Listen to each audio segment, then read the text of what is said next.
White Sox baseball on Chicago Sports Network is brought to you by Wintrust. Different approach, better results. It was a late but exciting finish in Game 2, and a game where offense was hard to come by. The White Sox found a way late to even the series behind a really strong night from this pitching staff. And let's take a look who's on the mound here today. It's a rematch between Sean Burke and Emerson Hancock from 12 days ago in Chicago. In Emerson's last outing, he allowed just one run in 6 innings against the Padres, while Sean Burke is looking to get back on track after his Friday start versus the Cubs. Welcome into the broadcast, everybody. I'm Brooke Fletcher. The vibes are high in the White Sox dugout, where they've won 8 of their last 10 games. And with a win here today, they'll be 3 games over 500. And a huge reason for this recent stretch is because they've been really good closing out games. Something they've really struggled with a year ago. Last season, the Sox were 15-36 in one-run games, and this year they're 10-5, which is tied for first in the league and tied for second with wins that come down to the final at-bat. Will Venable told us you can talk about energy all you want, but it's about how it translates on the field and having the right guys step up in big moments. And last night, the pitching staff did exactly that. After a 35-pitch inning, Anthony Kay really settled in and ended up giving the White Sox 5 1/3 innings, the length they needed to put the bullpen in a really good spot. Through 3 2/3 innings, they had 8 punch-outs and didn't give up any hits and only allowed 1 walk. Will praised Tyler Davis for stabilizing things and just attacking the strike zone before Grant Taylor came in and shut the door again in that closer role, just continuing what's been a really impressive stretch for him. Coming up, we're going to go back to that 9th inning and why the White Sox have been so good down the stretch of games. Can they get the series win here today? John and Gordon discuss. Infield is in for the Mariners. Inside out swing, and it gets into right field. My drop comes through as Derek Hill scores. We are tied here in Seattle in the 9th. Second and third, only 1 out, tie ball game.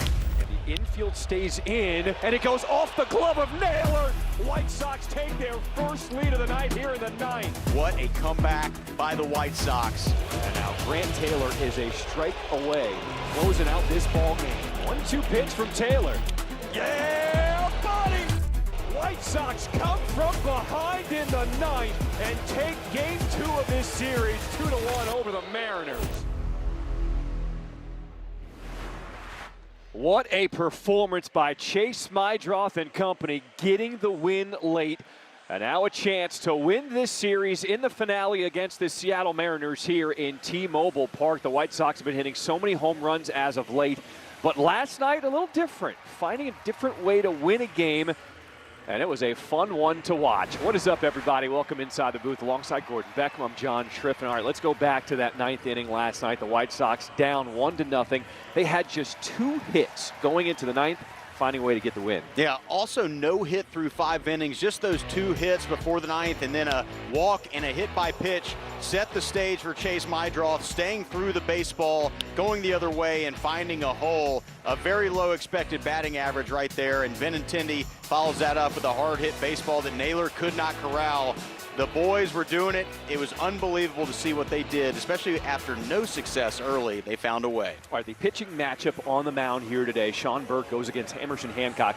This is a rematch of what we saw 12 days ago back in Chicago. The White Sox were actually able to touch up Hancock.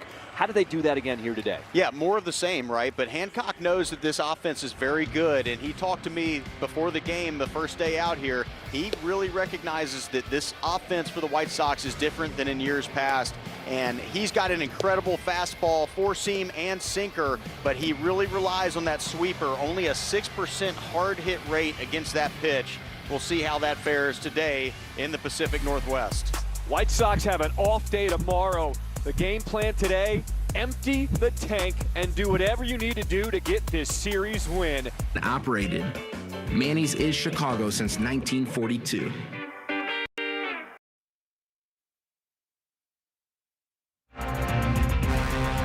White Sox baseball on Chicago Sports Network is presented by Toyota.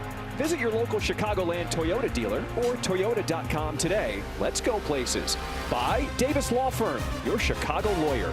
By Prevagen, made for your brain.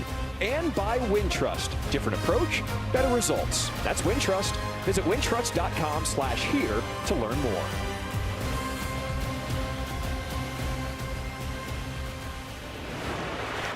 Welcome inside T-Mobile Park in Seattle. Just a gorgeous setting, especially when the roof is open once again. That's how we will play things here on this afternoon. Your Chicago White Sox taking on the Seattle Mariners in the finale of this three-game set. And here is the starting lineup. Sam Antonacci leads things off, followed by Munetaka Murakami. You'll notice no Miguel Vargas. He does not get the start today. Brooke Fletcher will have more on that and her scoop from the clubhouse. Benny, Montgomery, Maidroth, Kelnick, Peters, Drew Romo behind the plate, and Acuna the start at short. Emerson Hancock on the mound. I must say he did pitch at the University of Georgia, so it's going to be a tough day for the White Sox offense. I'm just kidding. Is that why you wore red today? That's right. No, I'm just kidding. Here we go. 3-1 at home. He pitches very well. Last 8 appearances, 3-1 with a 1.96 ERA here at Safeco. So he really, T-Mobile Park. He can really throw it, sling it, four-seamer, sinker, sweeper is what he goes with. And here's the defense behind him in the outfield from left to right. Rosarina, Rodriguez, and Rayleigh on the infield. Wisdom, Emerson, Young, and Naylor, and Pareda behind the plate. The weather is presented by Four Seasons Heating, Air Conditioning, Plumbing, and Electric. And it's a little cooler today, but absolutely perfect out here in Seattle. Blue skies. And a few clouds to mention, but a beautiful day for a ball game. Sox trying to win the series as Sam Antonacci steps in, getting ready for the first pitch here against Emerson Hancock. Starts things off, strike one. Here's Mike Bucklinski. He's pretty neutral. Call strikes 5% above MLB average into right-handed batters. That'll be something interesting to watch, especially with the sinker from Hancock.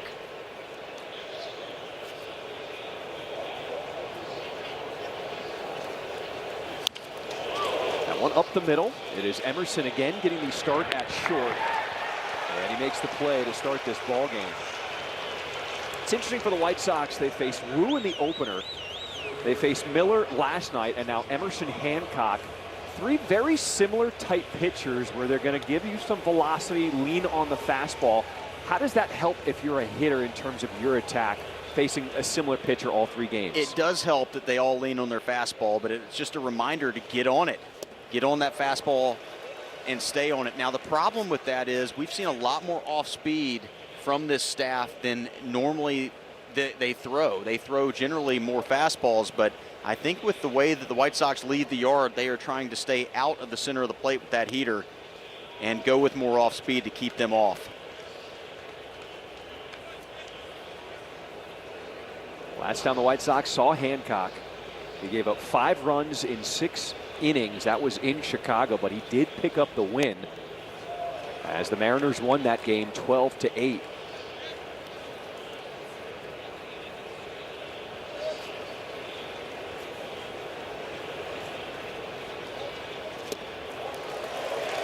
Breaking ball, Murakami out in front of that one. Count is even here. 2 balls, 2 strikes. Yeah, pretty good pitch down and away from Murakami, staying out of that happy zone for him.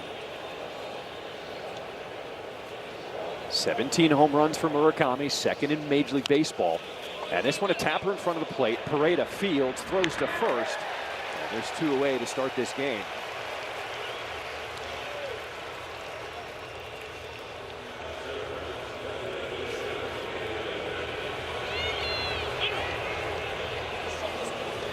So to keep the lineup construction similar, with Miguel Vargas getting the day off here today, Andrew Benintendi moves up to the 3-hole. So you keep 3 big bats together in the middle of the order, followed by Montgomery.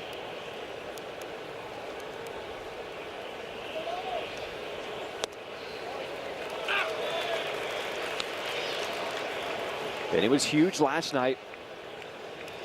Ripped that ball hard off the glove of Naylor at first, allowing the White Sox to score the go-ahead and the winning run in the 9th inning.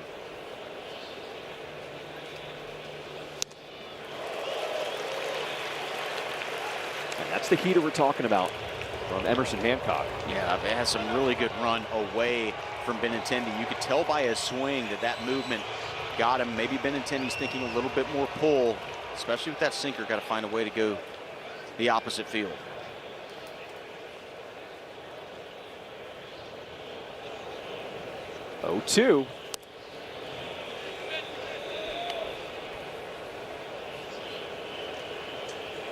White Sox have won 8 of their last 10 games, and a win today would mean they would be a season best 3 games over 500. Snatched victory from the jaws of defeat last night. I mean, no offense, none. I mean, they had a couple hits going into the 9th, but wow, what a way to flip the switch. Swing and a miss as Benny goes down swinging.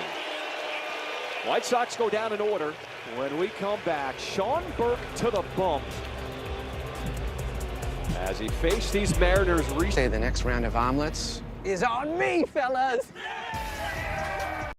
Bet $10, get $150 in bonus bets. Last time Sean Burke faced this lineup in Chicago, they put up a ton of runs. Julio Rodriguez in the 2-hole, Luke Raley, they both took him deep in that game.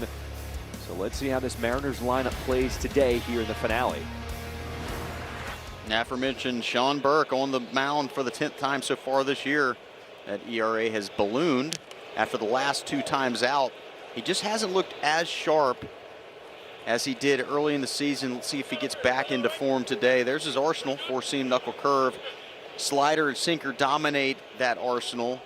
And he has struggled a little bit last time out. Was better last time against the Cubs with a batting average on balls in play that was very elevated. Thought he pitched better than the 4 earned runs he gave up.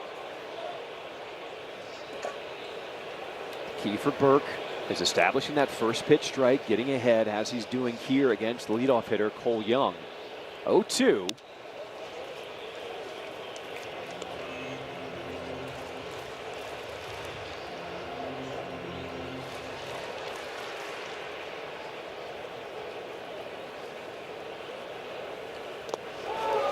Young is one of their star infielders. Gets another start at second base. At 22 years old, the 20-year-old Colt Emerson getting the start at shortstop. So a look into the future for the Mariners here this entire series. 2-2.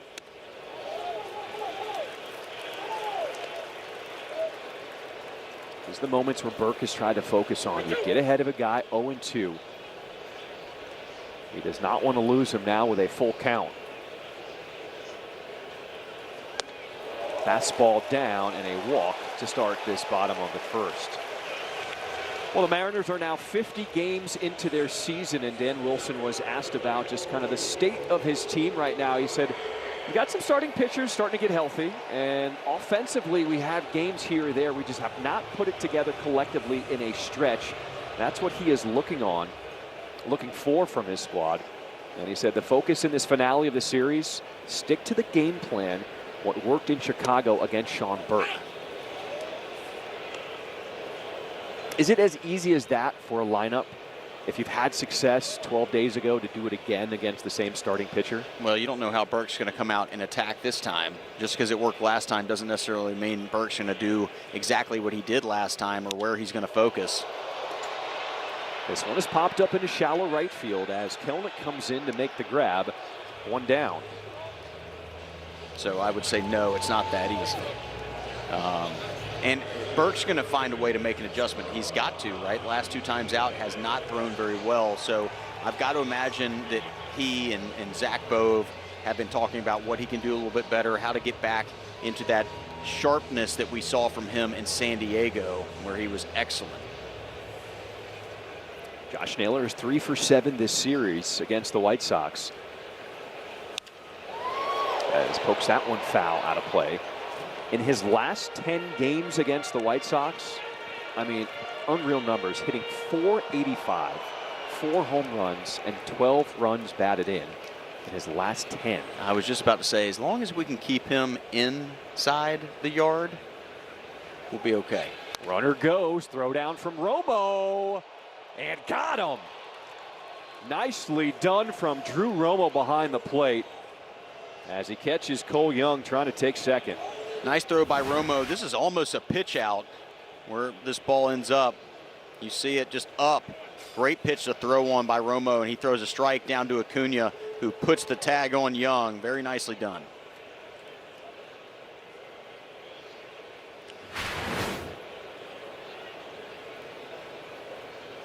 So bases empty, 1-1 pitch here to Naylor. And that's always the key when you got a guy who has done so much damage against one team. If you can just face him with nobody on, that is a win. Big win, correct.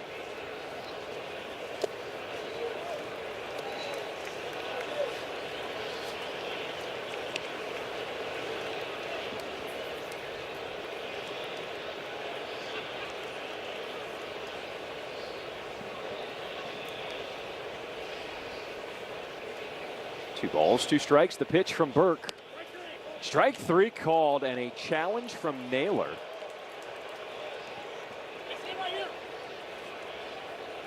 A batter's challenging the strike call. ABS is powered by T-Mobile as we take a look at the pitch. Oh, it had the entire plate. Oh my gosh. Call's correct. Seattle has one remaining. Thank you for using that challenge.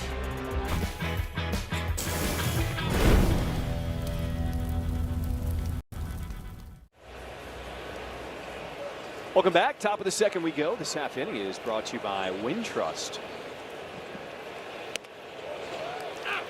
Colson Montgomery leads things off. It is time for a look at the lines today, presented by Circa Sports. Sports betting the way it should be.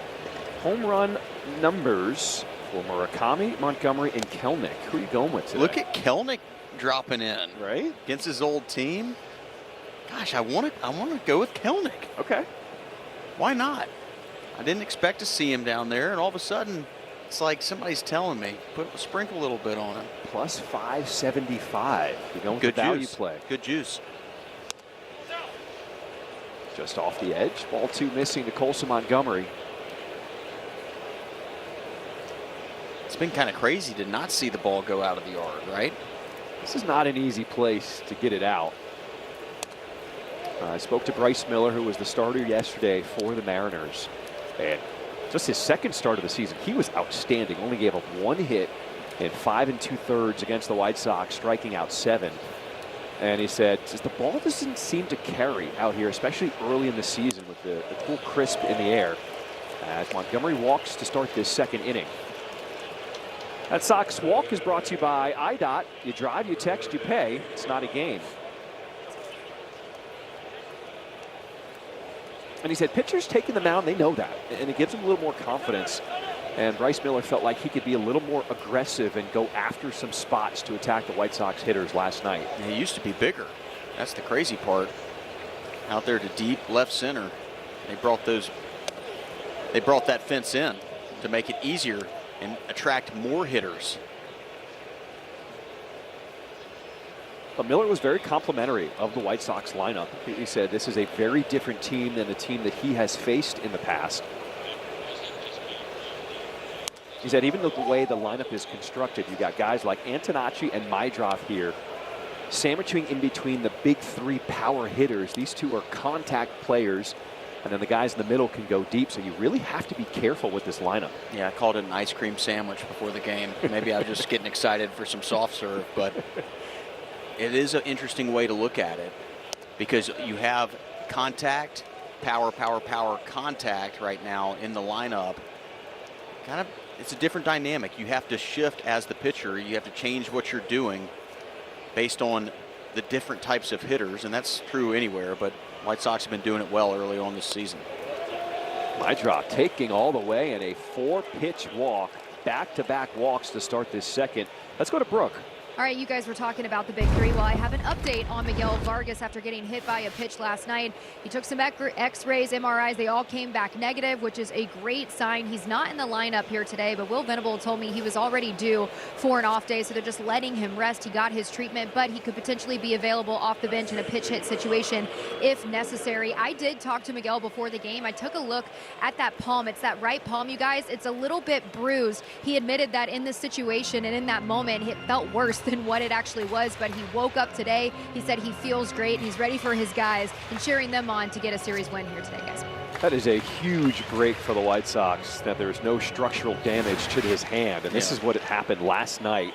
Ooh. Yeah, I personally was very worried when I saw where it hit, but it did get him on kind of the palm of the hand, so that's that padding right there probably saved him a broken bone. Because that goes off the knuckles or the outside of the hand. There's going to be some serious damage. Yeah, I got hit on the pinky side where that palm is, just directly on the side of that. And when I did, I was out for multiple weeks because I couldn't swing a bat. So good to see him healthy. All right. Kind of healthy. Here's your pick. Jarred Kelenic at the plate. What a call this would be. He's been under the weather the past 3 days. He seemed very sprightly on the bus over, though. Had a little pep in his step. That one gets past, so both runners will advance. And the White Sox are threatening here. Second and third, nobody out.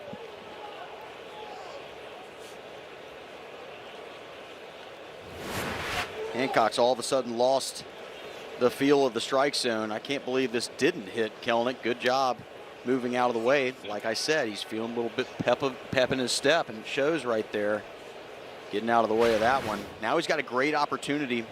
Runner on third, second and third, got a chance to move him, although the Mariners infield is in to cut down that run at home. So fly ball, sac fly, or something deep would go a long way. Does that also tell you about what manager Dan Wilson thinks about what his offense is doing? They're not putting up runs, so he brings the infield in very early in this ball game. Well, I think you have to credit a little bit with the White Sox, what they've done. They started doing this trend last year.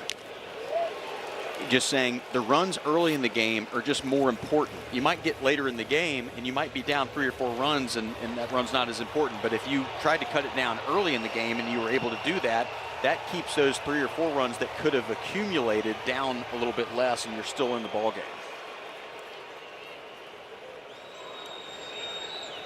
Kelenic with a chance to come through. 2-2 pitch, missing outside. Started his career in Seattle. White Sox his 3rd major league squad.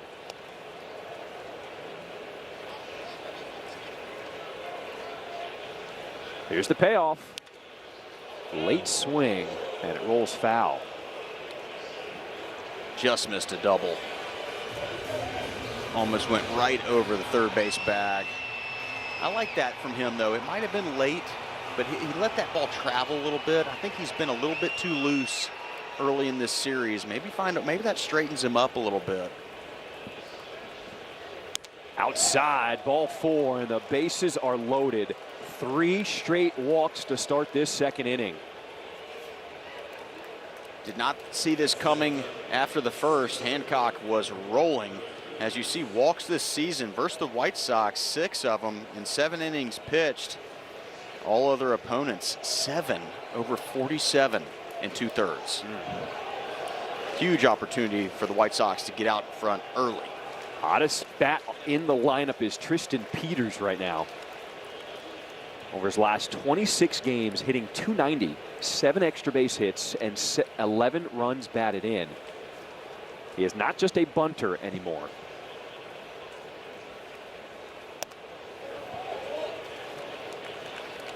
We've seen 18 pitches this inning from Hancock and just 5 strikes. And you know it's not good when he's going to his changeup, which is one of his pitches he doesn't throw that much.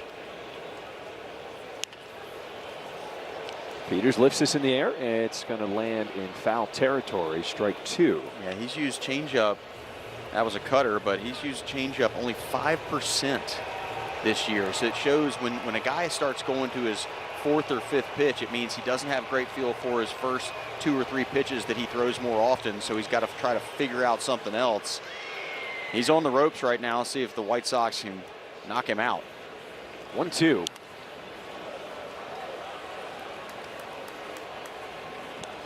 These are those situations where the White Sox have talked about being able to capitalize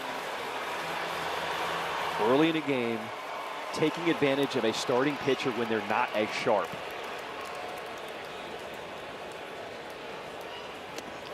Swing and a miss. Out number 1 here in the second. He's found a little success with that changeup. Went to it a few times. Lower arm slot, you can see ball even drops out of the screen. That's how much movement it had. And Hancock's got a chance to get out of this inning if he can get a ground ball. Drew Romo at the plate. And the first one sails wide at 97.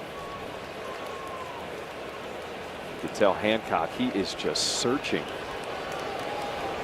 for anything to find some consistency in the strike zone.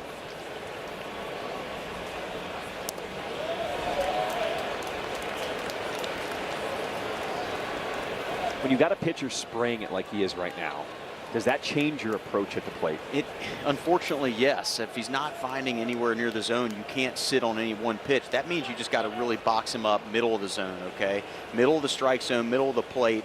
Find a window that you're looking for. You want that pitch in that spot. That should be a better idea or plan than trying to look in or out because he's missing so badly in or out.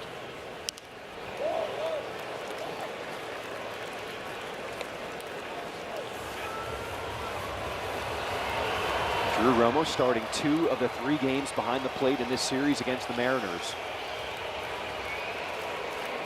He has shown pop with 4 home runs this season. 2-1, way inside. It's a pretty big at bat right here by Drew. You got Acuna on deck. If an out is made right here, nobody scores, then you got 2 outs. You got to get a 2-out knock from Acuna. Hancock in the right part of the lineup to get out of this one. On the ground, tossed to second, over to first. A double play. And the White Sox not able to get a run. They had bases loaded. Stuff it! Say stuff it and make any salad a stuffer. New salad stuffers at Panera. Rate is a proud partner of the 2026 White Sox. The Rate app gives Chicago fans an all-in-one wellness app with tools to build financial strength and guidance for fitness and stress management. Feel better, live better, play better. Download the Rate app today. Thanks for joining us here on this Wednesday afternoon with Brooke Fletcher on the field. Gordon Beckham, I'm John Schriffen. White Sox unable to capitalize, bases loaded, nobody out. So this game is scoreless as we start this bottom of the second with Sean Burke on the mound.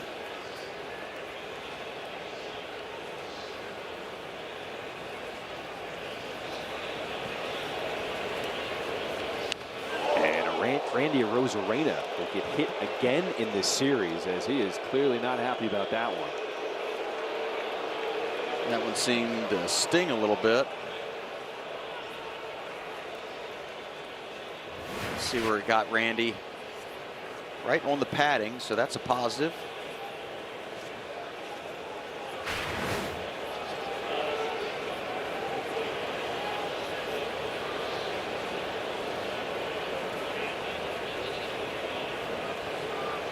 It might have eluded the padding, but with the way he's reacting to this, seems like it.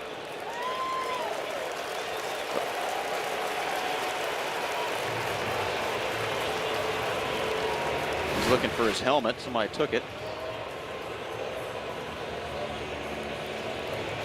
Got him directly on that padding. He's going to stay in the game.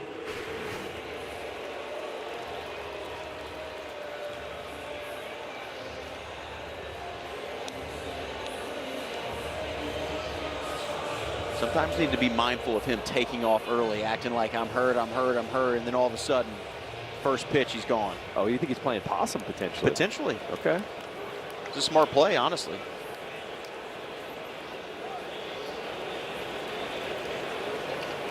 Here is Luke Raley. Last time he faced Sean Burke in Chicago, took him deep.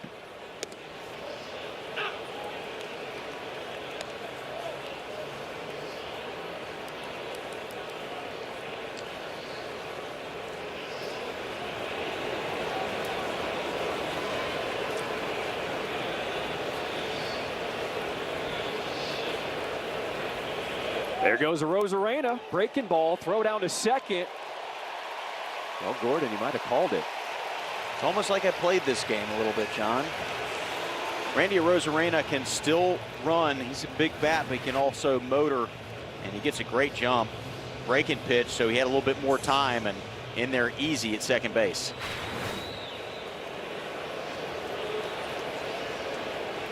th stolen base on the season for Arozarena.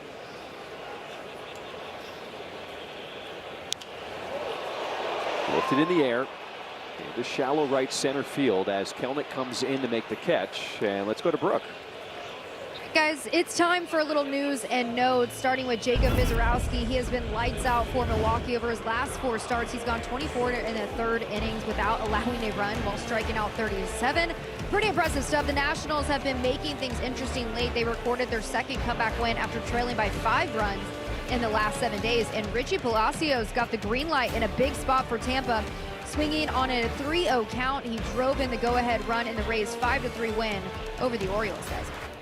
How about the Rays? I feel like people aren't talking enough about that team this season. They sweep the Orioles. They're Major League Baseball leading 6th sweep of the season already. Good team. Very good team, especially when they're out ahead of the Yankees, who by all means look like one of the best teams in the AL. Since April 22nd, the Rays have the best record in baseball. They're 21-4. That helps. That helps leading the division. 21-4 in 25 days or so. That's pretty nice.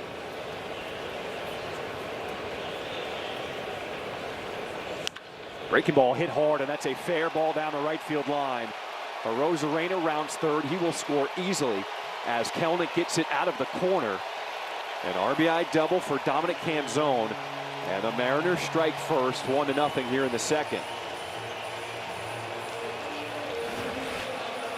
Breaking pitch, top of the zone. Canzone stays on it. And watch this, right down the line. No chance for Murakami. Just a matter of if that was going to hit the part of the fence that juts out. Kelnick waiting to see if it would. It misses it, goes all the way down the corner, and Randy Arozarena scores from second base easy. 1-0 Mariners.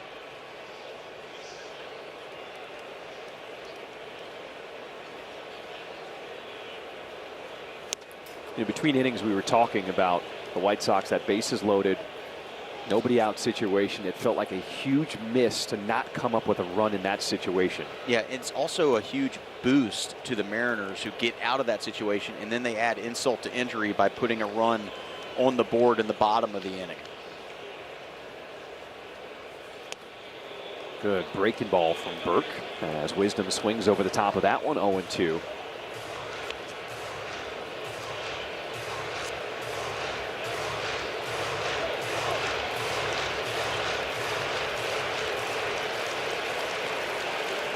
Patrick Wisdom activated off the injured list yesterday. This is his 2nd game back.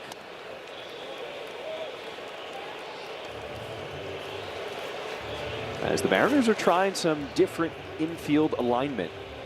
Normally J.P. Crawford gets the start at short, but they're going with their youngster Colt Emerson these last few games. As Wisdom now taking over 3rd base.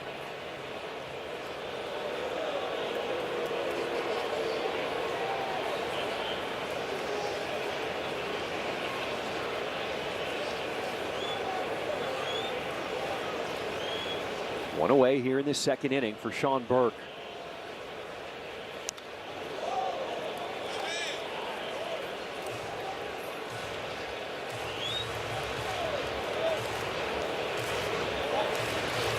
Burke has not allowed more than 3 earned runs on the road in 8 consecutive starts. He's looking to back that up again here in Seattle.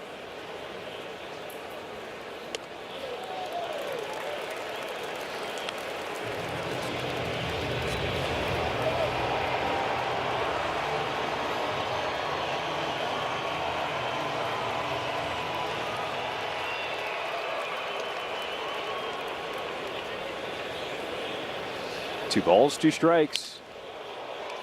Popped up Murakami. Has room in foul territory. Unable to get there. Sox fans missed yesterday's game with the Chicago Sports Network app. You can watch full game replays on demand anytime, anywhere. Start your 7-day free trial today at subscribe.chsn.com. Chicago Sports Network, full stream ahead. Tough one right there by Murakami. Could not get over and feel that wall. He was a little tentative, and that was a potential out they're not going to have See if Burt can overcome that.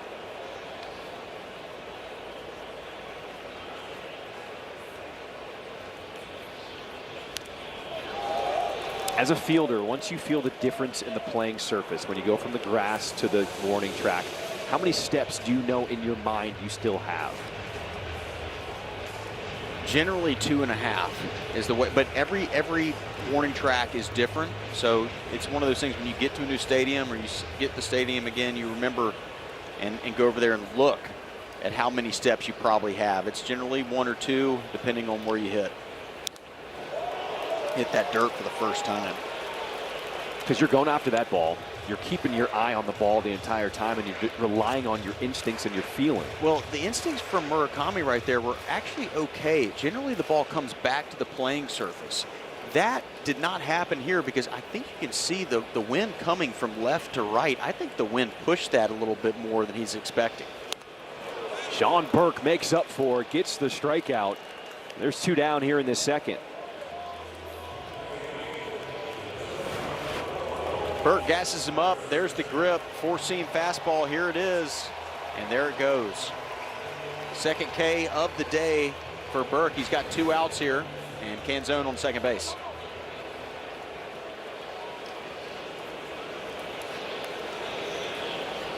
Now, the way they set up the flags here at T-Mobile Park, it is according to the standings. So White Sox trailing the Guardians in second place in the American League Central.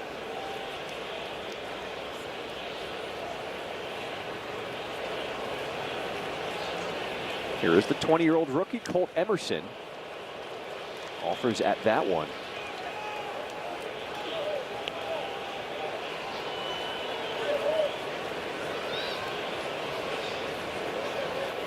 One of the things his manager has talked about is just having this youngster call up and just feeling comfortable already playing at this level.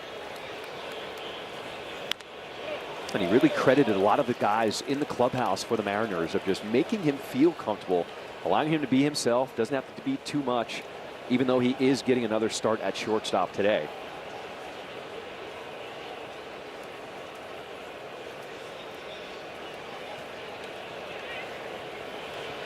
One, 2.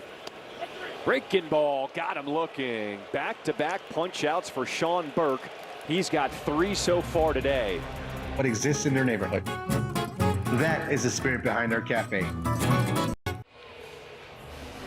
Welcome back to Seattle. Today's game is brought to you by State Farm. Like a good neighbor, State Farm is there. Beautiful view of West Seattle. We say goodbye to the Pacific Northwest today. A little chill, crisp in the air. It is crispy, but it is a beautiful, beautiful day. Luis Angel Acuna starts things off. 9-1-2 in the order to the plate for the White Sox. Another good crowd here on hand at T-Mobile Park.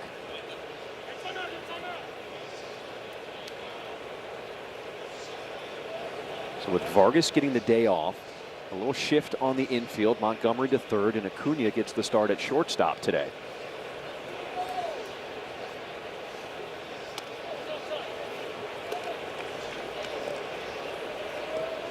Well, Benville said Acuna knows what his role is now after getting playing time early in the season. He's a valuable utility guy now, and his best defensive position is at shortstop.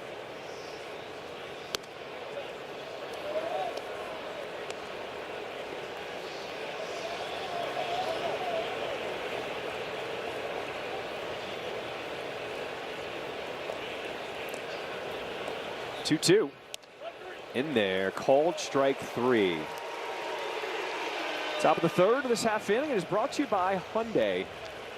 And Gordon, I think that re-emphasizes your point of Hancock was all over the place in the second, might have found it again now to start this third. Yeah, you might have just seen your one chance come and go, especially with the guy that's had a lot of success early in the season. Didn't have a lot of success against the White Sox last time out in Chicago, so you know he's licking his chops to get back at the White Sox for getting him so much in Chicago. Gave up 5 runs in 6 innings in Chicago. If you take that start out against the White Sox, In 8 other starts for Emerson Hancock, he has an ERA of 2.45, which just shows you how well he has pitched this season. Yeah, he's definitely found something. He told me the other day that he's lowered his arm slot a little bit, and because of that, he feels like he's able to throw the ball over the plate easier, and his stuff is a little bit nastier.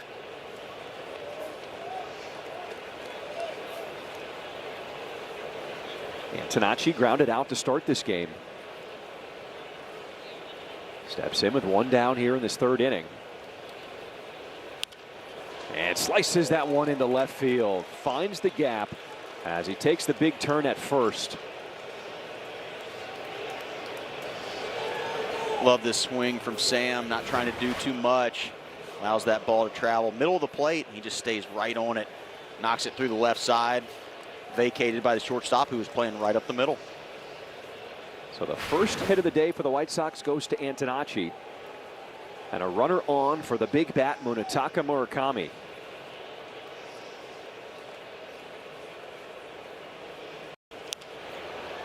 Lifts this in the air to left. It'll stay in the ballpark as Rosarena, fighting the sun, makes the catch for out number 2.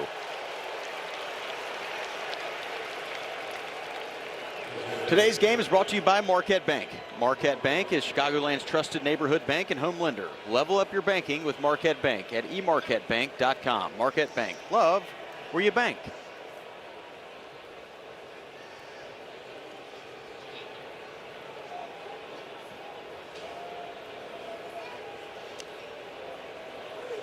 This White Sox offense has been so explosive, but here in Seattle have only scored a total of 3 runs because the pitching has been so good for the Mariners.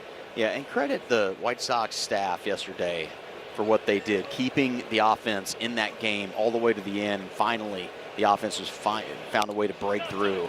Doesn't happen without the staff doing their thing. And you look back at Kay, 35 pitches in the first inning when they needed length out of him. There was some serious concern in that dugout during that game, but he found a way to get into the 6th inning. An excellent job mitigating disaster last night. Excellent job also by the bullpen, which Brooke detailed in the open. 35 pitches, also 17 minutes. It was a really long inning, so you got your guys out there for a long time on their feet.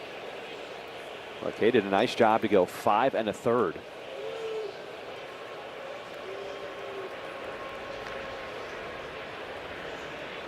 And the key for him was towards the end of that outing, he was so economical. The last 8 batters he faced, it was only 16 pitches total.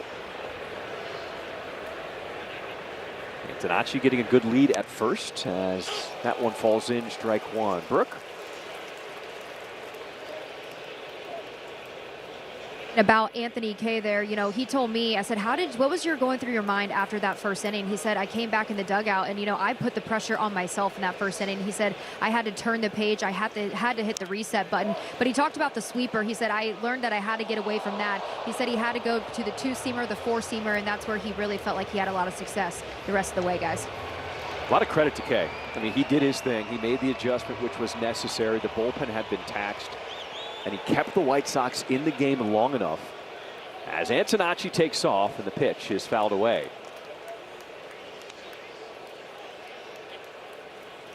Is that something as a position player you notice when your pitcher struggled early but then really keeps you in the game and figures out a way to eat up some innings as it goes on? Yeah, it's obvious when you're playing, kind of like it was to us up here watching. It was unbelievable to see him have that first inning.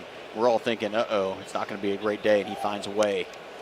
Pitch out, but the throw is wild into center field as Antonacci, the head first slide, he is there at second.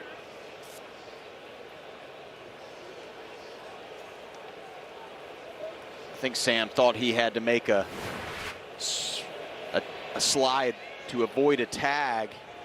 Maybe he didn't feel like he got that great of a jump. It kind of hits his head. Let's see. Might have clipped Emerson on the way by. Either way, stolen base. Ooh, Benintendi, a little bloop into center field. Antonacci, he's going to score. So the White Sox will tie this game in the 3rd. An RBI single from Benny. Stolen base pays off for the White Sox. A little blooper. into center field. Wow, those are fun. And the White Sox have tied it up here. Big time at bat right there by Benintendi, who was fighting. They have not hit, nobody has hit that sweeper well, and he didn't hit it hard, but he found a way to get a knock off of it. Antonacci making things happen. As Colson Montgomery pops this one up. It is Wisdom at third. He will make this catch to end the top of the third inning. But the White Sox scratch a run across. One selling brain supplement nationwide for over 10 years. Prevagen for your brain.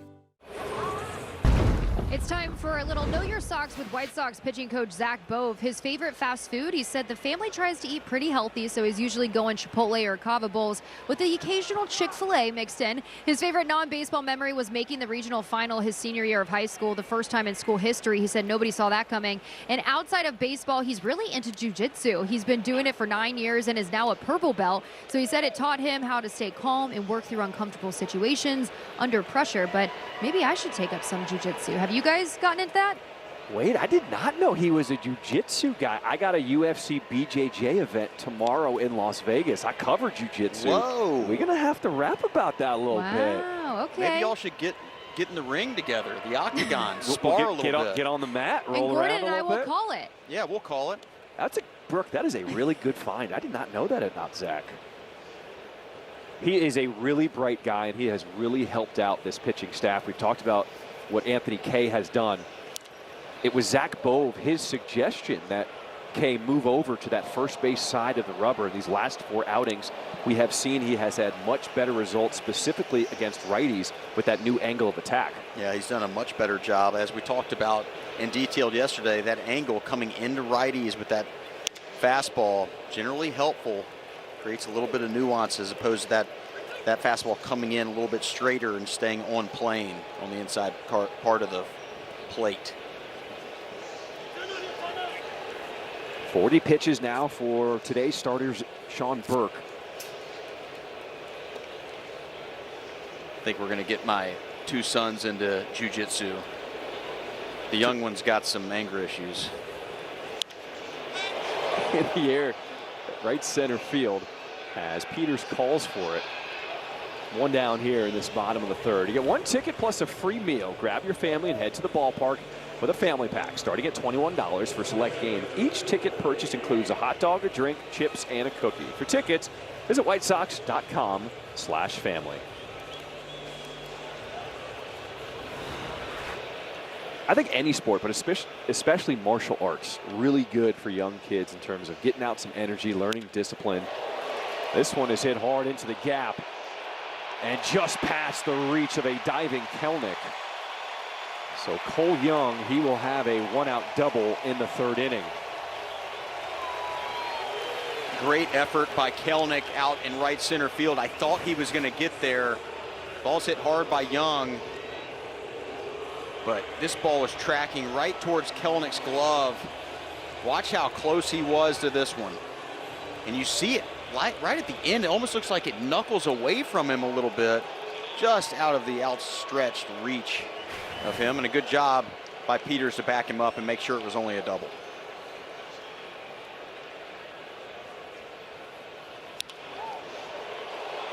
Just foul. Oh, man. Sure looked like it went right over the bag from my angle. Ryan Blakeney on the call at third.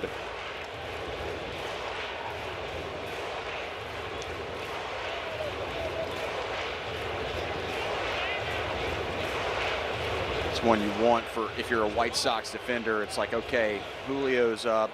He's one of their better players. You got an easy out, and all of a sudden just kind of just a little bit off the bag, foul territory. Now you got to deal with him some more.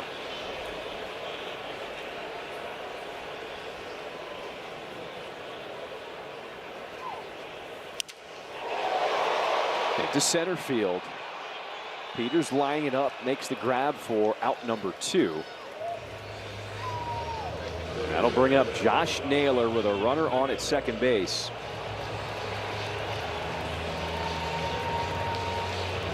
Sean Burke was effective against Naylor the first time, caught him looking for the strikeout.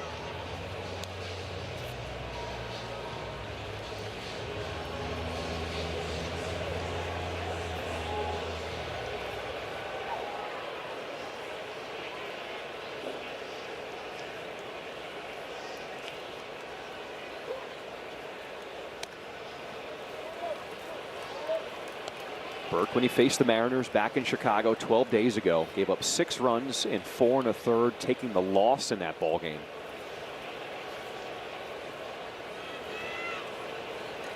As he tries to keep this game tied here in the 3rd. Popped up. It is Acuna at short. And he makes the catch to get out of this jam. White Sox, Giants on CHSN.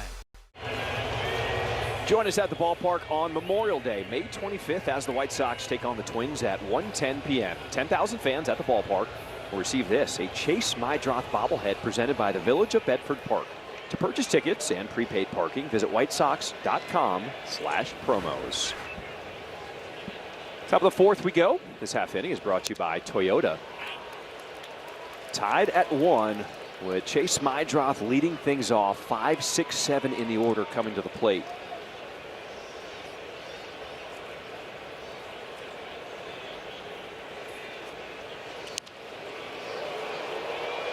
Mydroth drew a walk back in the 2nd.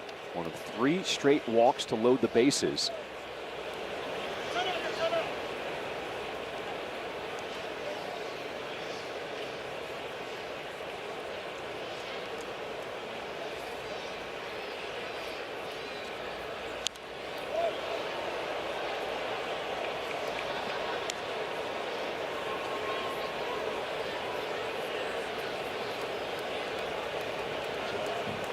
.262 batting average for Chase Mydroth. We have seen a little more pop this season with 3 home runs. But he waves at that one, a strikeout to start the 4th. Let's go to Brooke. Guys, we've talked about Jared facing his former team, but one of the coolest parts for him has been reconnecting with some of Seattle's coaches, including Kevin Seitzer, who he actually worked with in Atlanta. Jared still says they stay in touch and just praised him for his approach as a hitting coach, saying he always understood what he needed, especially during tough stretches early in his career. He said even on off days, Seitzer would be in the cage saying, hey, let's go, and that trust meant a lot to him as a young player. We also talked about being a hitting coach and at the big league level and how that can be one of the toughest jobs in baseball because every player processes information differently and responds to different kinds of coaching and even verbiage. And Gordo, I know you can probably speak to that too.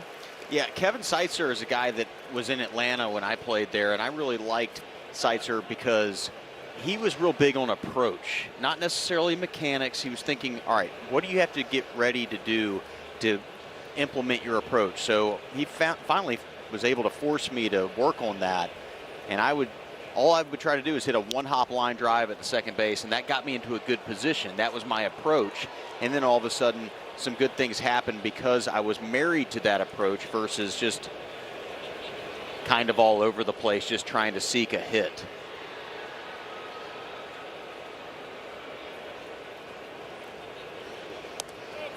Also, anytime you talk to Jared Kelenic, he will tell you everything with him is mental. It is in his head where he's trying to get himself in a great spot to have the confidence to succeed at this level because the talent has always been there. Everyone has always seen his tools. Pokes this one into left field, but Rosarena with a good jump will make the catch for out number 2. Former 6th overall pick. You were also another first-round pick. What pressure can come with that as being a first-round pick for an organization? Yeah, there's a lot of pressure on Jared. I know that coming up in Seattle, he part of a big trade with New York. Came out here, he's the guy, gets out of the chute, really plays well for the first 30, 40 games, and then really starts to struggle, and it can snowball on you a little bit, unfortunately. Spent a lot of time in Chicago where I was always trying to meet those expectations of other people versus just try to stay internal and focus on what I could control. Off the mound, but Emerson is poised perfectly to make the play. And the White Sox retired in order to end this top of the 4th inning. That's why we're waiting. Let's go. Try Taco Bell's $5, $7, and $9 lunch boxes. Follow our Chicago White Sox at chicagosportsnetwork.com, presented by Nationwide Insurance Agent Jeff Vukovich. Get to enjoy knowing the Vuk as much as you do the jingle at jeffvuk.com. Nationwide is on your side. Home half of the 4th inning here in Seattle with Sean Burke. He's only given up 1 run so far here today as he faces Randy Rosarena. Rosarena was hit by a pitch, stole second, and would come around to score off the double by Canzone in that second inning.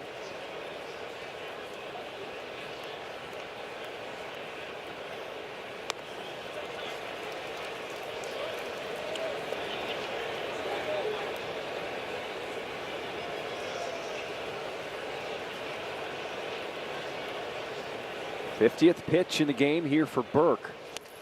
Ooh. Good life on that one, as Rosarena was not cheated with that swing. No, he was looking to put the Mariners up by 1. Four-seamer right down the middle. Gets it past him.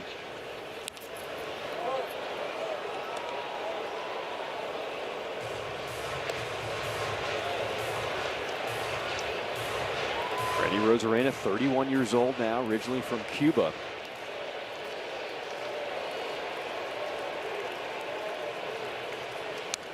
Inside.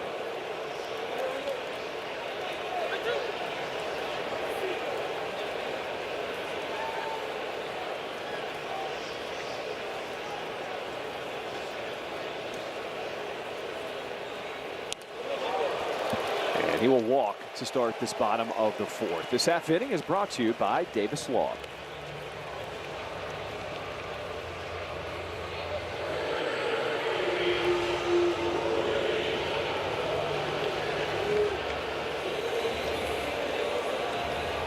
So with that leadoff walk, the Mariners have had a base runner every inning so far to start this one. And Luke Raley had a career game last time he faced Sean Burke in Chicago. There goes a Rosarena, throw down to second, and he is safe. His second stolen base today.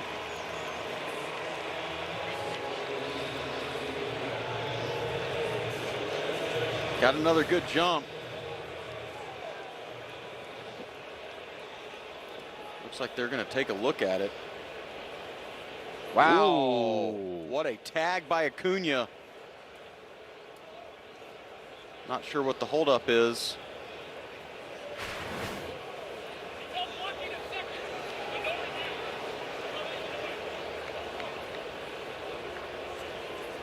I think they're calling that he blocked the bag at second.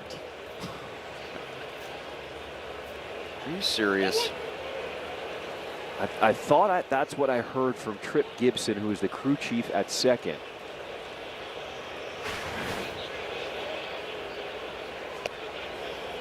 Because on that replay, it clearly looked like the tag was applied before the hand got there.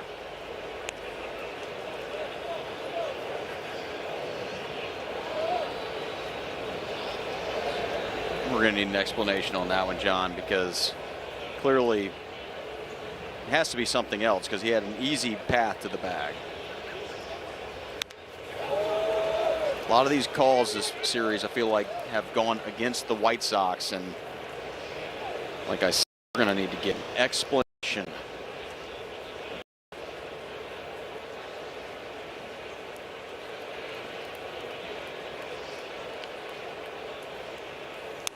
I think Major League Baseball has done a better job in putting umpires on the microphone, especially with challenges, to explain things to everybody, including the fans in the stadium. But I think maybe we could take it a step further, and on calls like that, have somebody get on the microphone and explain the call as well. Breaking ball, got him swinging. Good pitch from Burke.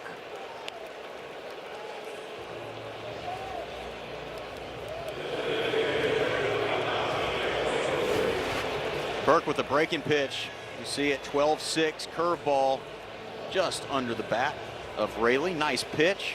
Strike the whole way. Shows you he's got a good one today.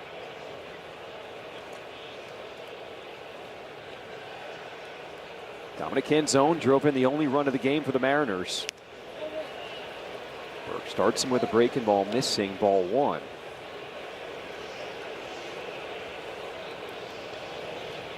Canzone's batting average now up to .250 on the season after that double.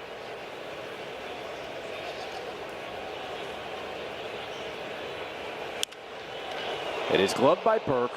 Looks back at Rosarena, and a toss to first for out number 2. Are you ready for your winning moment? Find it at Wind Creek Chicago Southland, where the action never stops. Play the hottest table games, enjoy the newest slots, and celebrate big jackpots. At Wind Creek, there's a win waiting for you around every corner.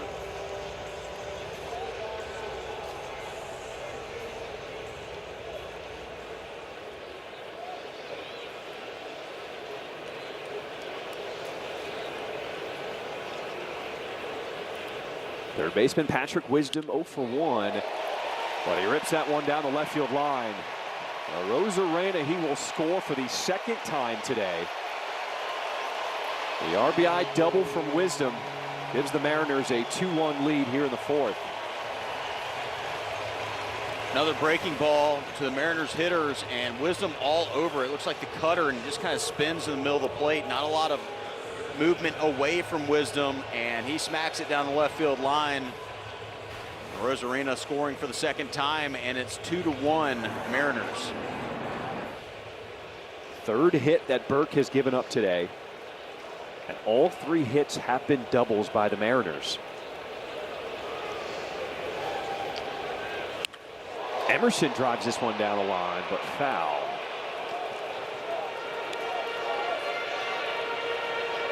You've got a chance now, a few games, to look at this 20-year-old. What do you think? I mean, he looks the part, right? Pretty big kid. Going to play in the middle of the diamond. I think he's spinning a little bit offensively. I mean, obviously he hit that home run the other day, but not as competitive of at bats as you'd like to see, but it's still real early. Pretty repeatable swing. And good movements defensively, so you can see why the Mariners invested in him so heavily. 22nd overall pick back in 2023 out of high school in Ohio.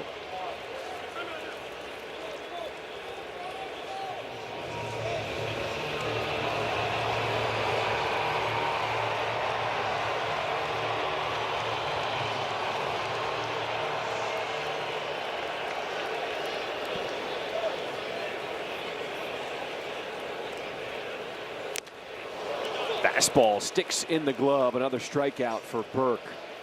But the Mariners pick up a run and will retake the lead after 4.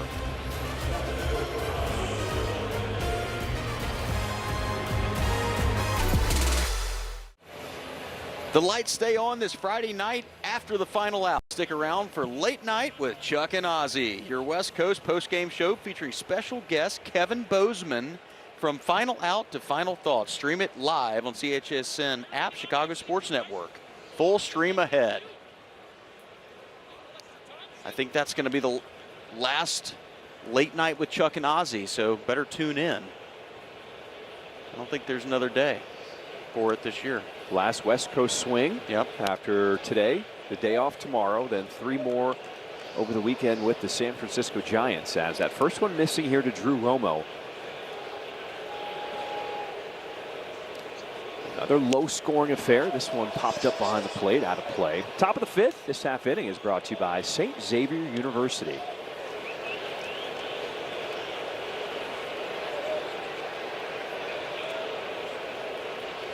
Drew Romo last time up was in a key situation, bases loaded, 1 out, and he crowded into a double play to get out of the second inning.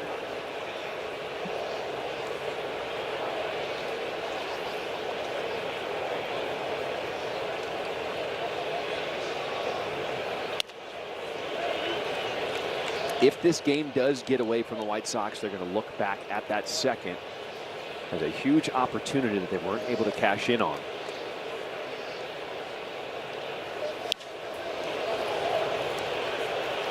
Fly ball in the shallow center field as Emerson drifting all the way back to make the catch.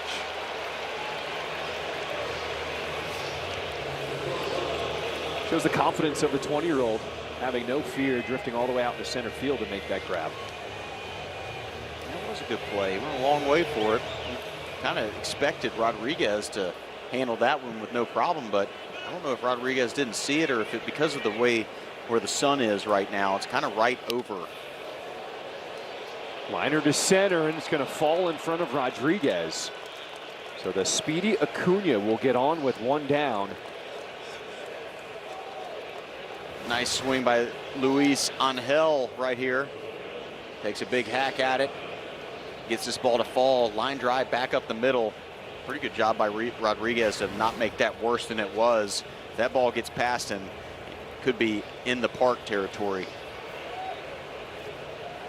Anytime that Acuna has reached, he has been a weapon for the White Sox. He was inserted into the game late last night as a pinch runner. He was almost picked off. On the challenge, the call stood, but Will Venable actually came out of the dugout. And he let this crew know that there was a potential obstruction there. Well, they didn't call it. Sorry. Like they called it against the White Sox last inning when he had a perfect angle to slide into second base. I can't. Sorry. No, you're fine. You're fine. A little riled up. Nothing wrong with that. Batter challenge the strike call. So a challenge from Antonacci, ABS powered by T-Mobile. Call's correct. Chicago has 2 remaining. So the call is overturned. Nice try, Mike. I know what you did there.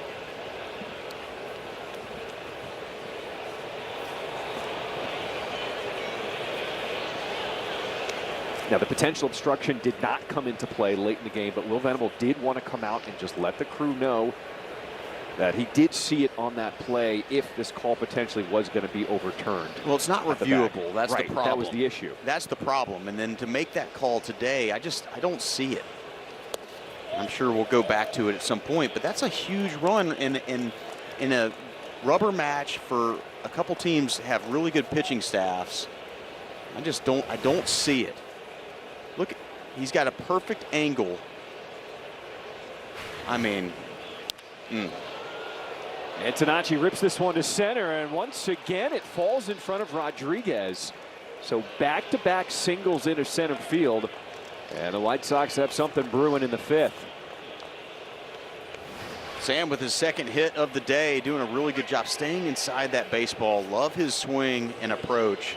And this ball drops in front of Rodriguez again. It's been a couple that I thought he might come in and make a snag, but good for the White Sox. They've got something cooking right now. First and second, and their big bopper at the plate, Murakami.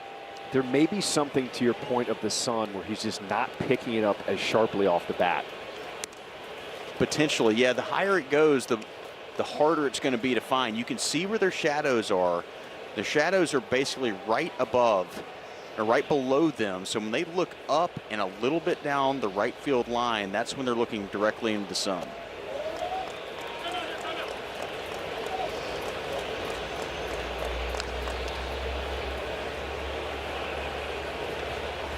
Good hitting count for Munetaka Murakami. See how healthy of a hack he will take here with this 2-0 pitch. Pulls it and hits it into right field. Acuna with wheels. He will score from second. Murakami's RBI single ties this game at 2 here in the 5th inning. It's not all homers from Murakami. Does a good job right here. Sweeper right in the middle of the plate, and he smacks it into the 4-hole. Good job by Acuna to make sure it wasn't caught, and then speeds around. Antonacci doing the same. And now first and third with Benintendi up, only 1 out. Tie ball game.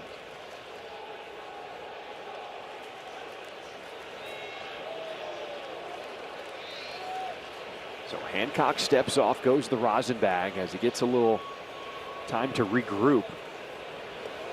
As the White Sox applying pressure in this 5th inning with Benintendi at the plate. Breaking ball missing outside, ball 1. Benny's RBI single in the 3rd tied this game at 1.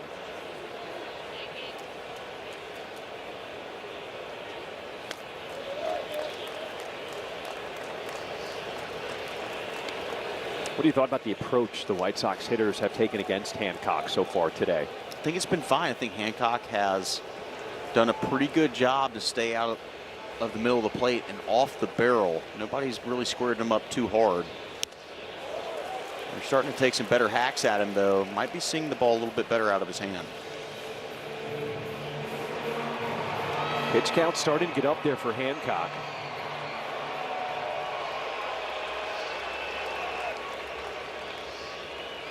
This is number 84 as Benny hits it hard on the line. Emerson with the grab as both runners retreat. There's 2 away here in the 5th.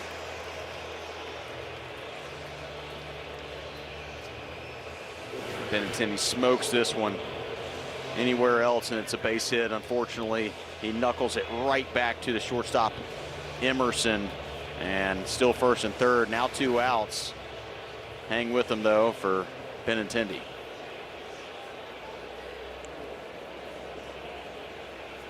Conference on the mound with Colson Montgomery at the plate. A chance to give the White Sox their first lead of the ball game.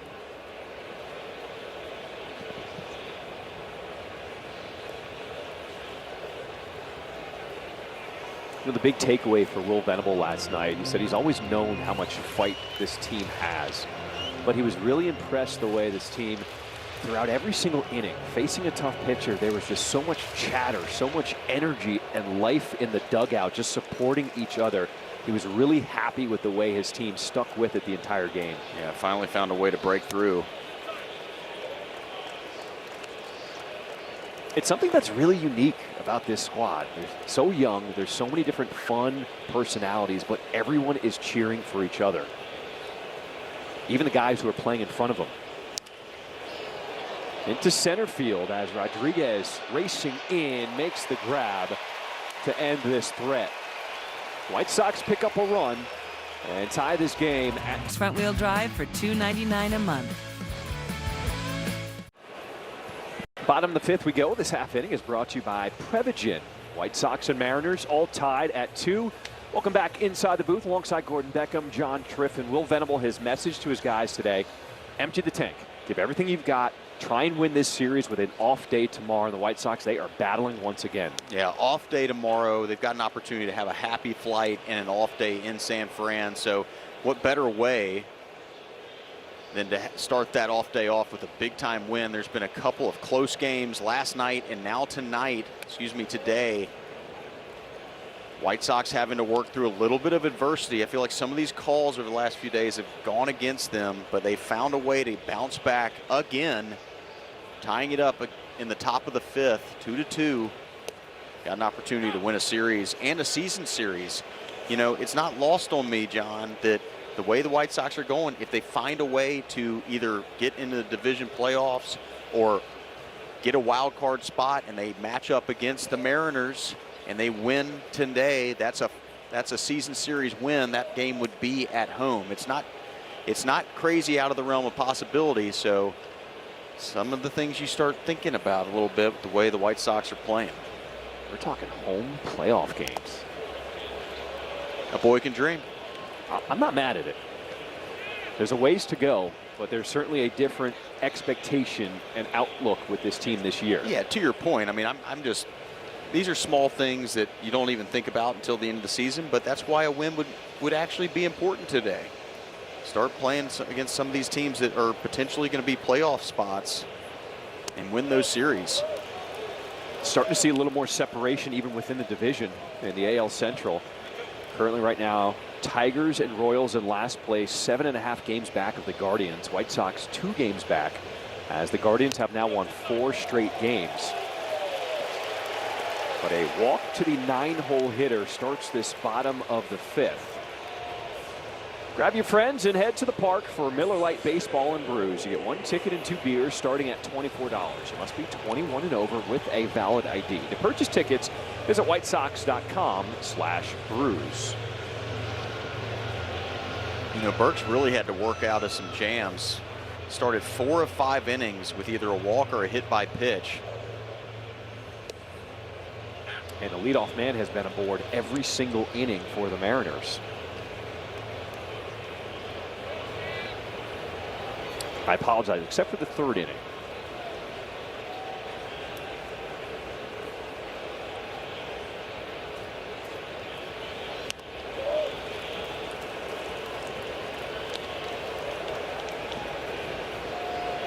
Cole Young has been on twice, a walk and a double in the 3rd.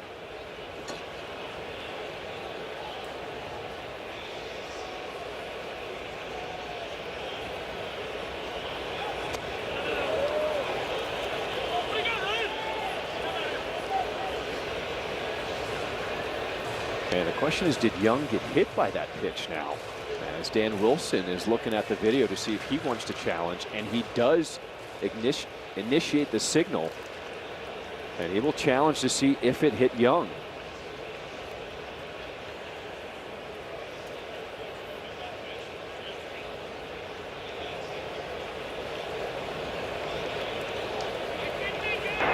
The call on the field is no hit by pitch. Seattle is challenging.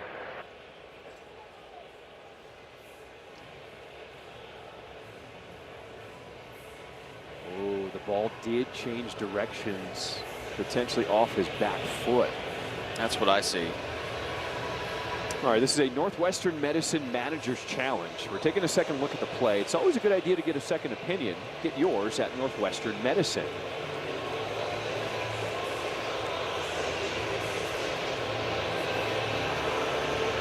You think this gets overturned? I do. Yeah, I think it gets overturned. It looks like it nicks just the backside of his foot. I was a little surprised because it took them a while to get that in, but they were given the leeway a little bit. Generally, you have to get that in a little quicker, but Mariners have been the beneficiaries of a few calls over the last few days.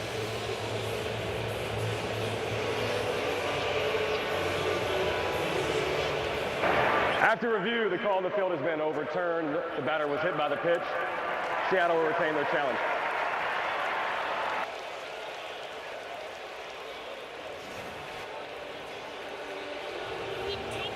As we said, off the backside of his foot. So the second batter that Burke has hit so far today, and the first two have reached in this fifth inning.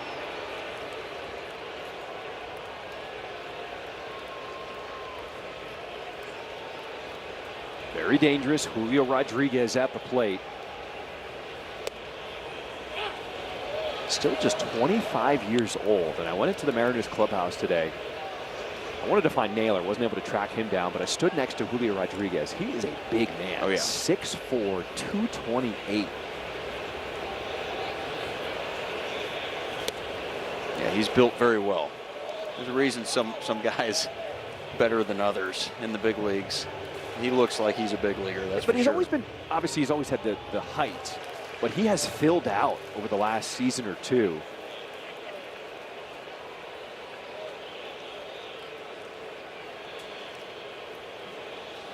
Oh, 2 from Burke.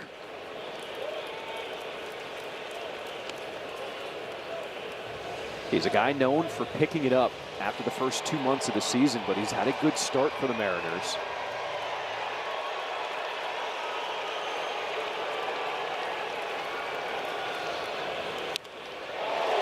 Lines this one into center field, and it's going to drop in front of Peters. The runners had to hold, so they will stop at second and third, and the bases are now loaded, nobody out. Up on Rodriguez, 1-2, and goes with the fastball down in the zone. That's kind of where Rodriguez likes it. Unfortunately, he gets through that one, and bases are loaded, nobody out.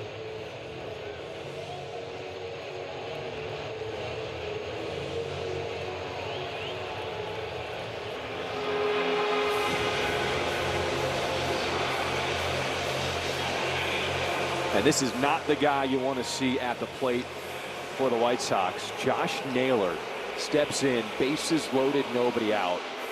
A chance to break this 2-2 tie. Yeah, not the guy you want to see up, especially with what we detailed last night with the assist from the boss, Jerry Reinsdorf, with those slugging percentages. But maybe today's a new day. I said let's try to keep him in the yard. Now we got to just try to get him out. Pops this up in a shallow left. Antonacci makes the sliding grab, and everybody stays put. So best case scenario for the White Sox, one down. Huge play right here. Antonacci didn't get the best read on it because it went up right in that sun that I was talking about, but got there a little bit late, makes the easy sliding catch, and keeps Pareda at third base. Most importantly, Breda not the fastest guy, so that's got to be a long fly ball to score him. Now, a ground ball out at any base, potentially a double play gets him out of the inning. Randy Arozarena has been on base twice today. Hit by pitch and a walk, and each time he has scored.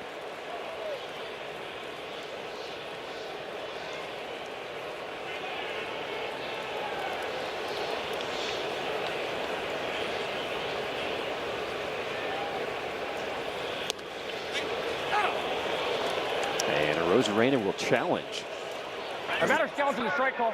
Big challenge right here. Difference in 1-1 and 2-0. ABS powered by T-Mobile. The call's correct. Seattle has 0 challenges remaining. And that's a big one. That's a big one. 1-1's a big deal. Randy can really run, so got to be careful.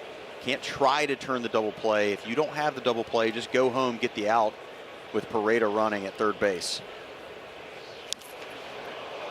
Pops him up. Infield fly is called. And 2 away here in this 5th inning. Huge out right there against a guy that's been really swinging a very good bat. Also has been on the bases and has scored the only 2 runs for the Mariners. So looks like that might be it for Burke, and it is going to be it. Bases loaded here, bottom of the 5th.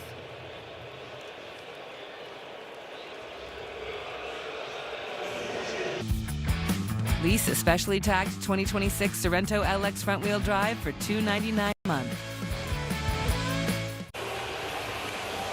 Join us at the ballpark on Saturday, May 30th, as the White Sox take on the Tigers at 1:10 p.m. 15,000 fans, 21 and over, will receive a teal and Caro bobblehead presented by Binny's Beverage Depot. To purchase tickets and prepaid parking, visit whitesox.com/promos.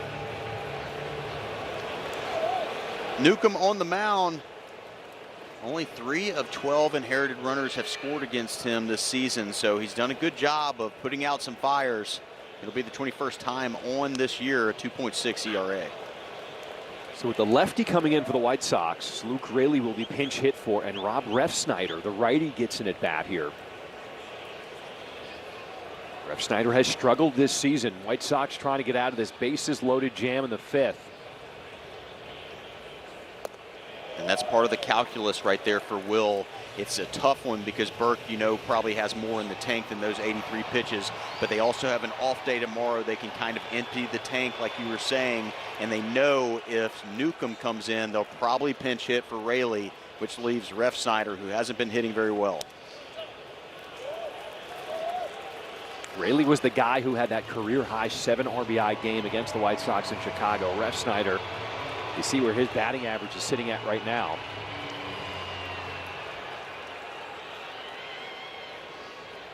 Two-one pitch.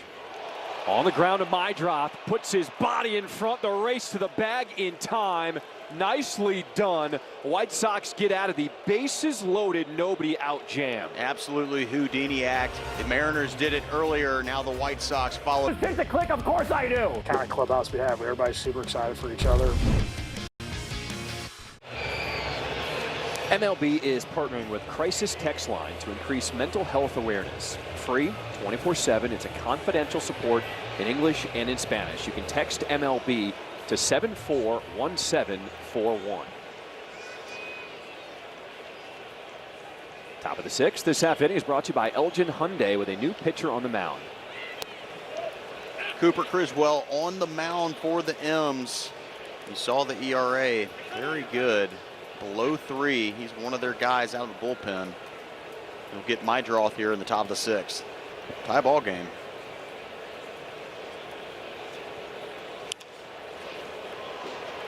What a great play by Maedroth to end that jam.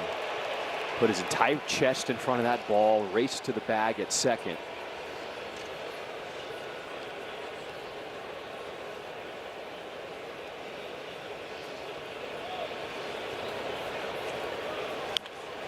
And turns on this one into left field. A single for Maedroth to start the 6th inning. Second time on the bases for Maedroth. Walked earlier, and now a knock. Been swinging a good bat. You see that down and in changeup. stays on it, hits it right through that 6 hole, and the White Sox have a base runner to lead off the 6th. All right, here's your guy again. You want to go deep today. Kelenic is 0 for 1 with a walk so far.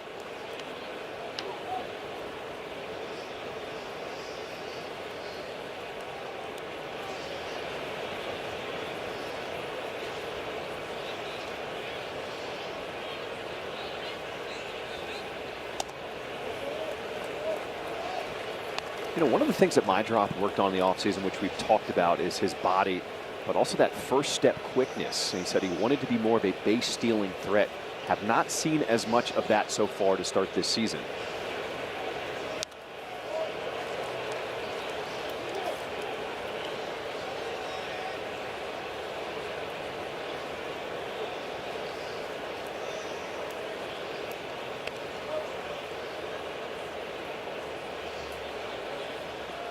Getting out of that jam, momentum on the side of the White Sox now.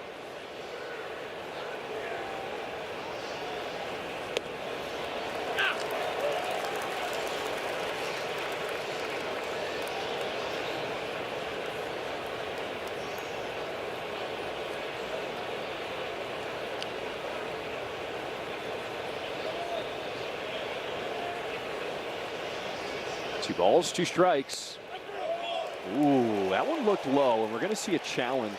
First challenge is strike ball.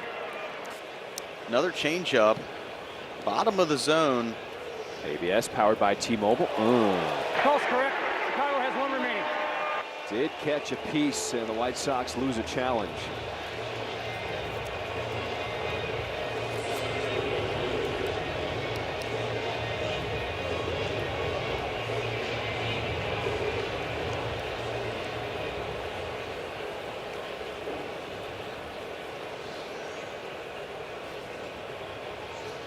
Tristan Peters steps in 0 for 2 today.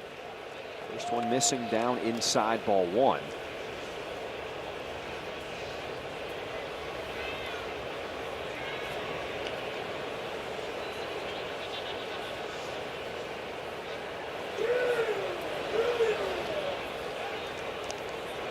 Even on the outs for Tristan Peters, they are becoming louder and louder.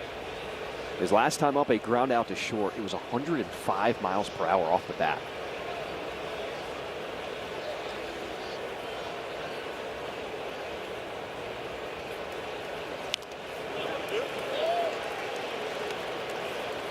It's been a long, windy journey for Tristan Peters. Grew up in Canada, moved away from home to the western part of the country when he was just 16 years old, just to find a better opportunity, go to a baseball academy. Then went to a junior college in Arizona. Found his way to Southern Illinois University, a Saluki. And getting an opportunity with the White Sox this season.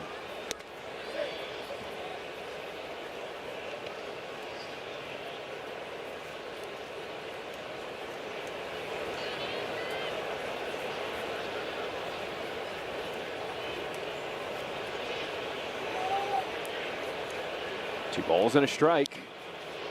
And that's a fair ball. Nick Morley had to hop out of the way at first base. They're going to wave in Meidroth, and the ball is stuck underneath the railing, so they're going to send Meidroth back to third. The run will not score. What do you mean stuck? Stuck under the rail? Holy moly. This double is brought to you by Elgin Hyundai, home of the 20-year, 200,000-mile double warranty. Still swinging a hot bat is Peters. And this ball is right down the line, past it, diving. If you'll take a look underneath the padding at the wall, it just gets lodged underneath. I mean, maybe, but I've played here. It's not like there's a lot of room right there. Ref Snyder threw up his hand, and the umpire said it was a dead ball. Of course they did. I'm gonna need a hug after this series. Want a hug right now? Maybe. I'll give you a hug. Come here. Come on over here. Man. Good swing by Peters. White Sox got something going. Man on third and second. Less than 2. Romo's got another chance here drive in a run. Fly ball will do it.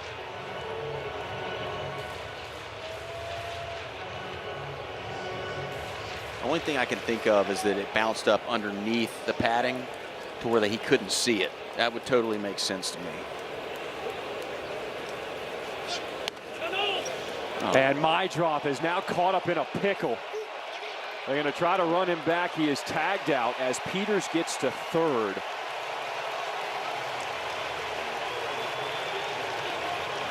And there's 2 away in this 6th inning. Looked like they were going to go with a safety squeeze. He pulls back, and Mydroth just gets caught off the bag, and Pareda picks him off easily. Second out of the inning, and it's a big one.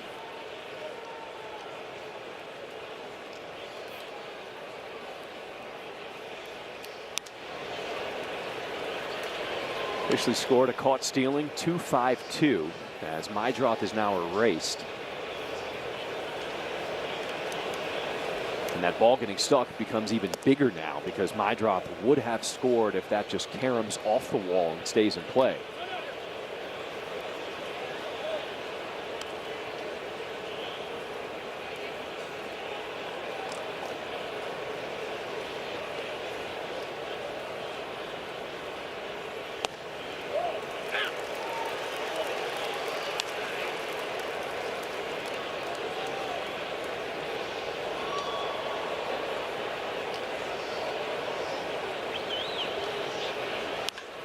Hit hard, but it's at Naylor at first. And another opportunity, the White Sox unable to cash in here in this 6th inning as we stay tied. Moving forward right here on Chicago Sports Network.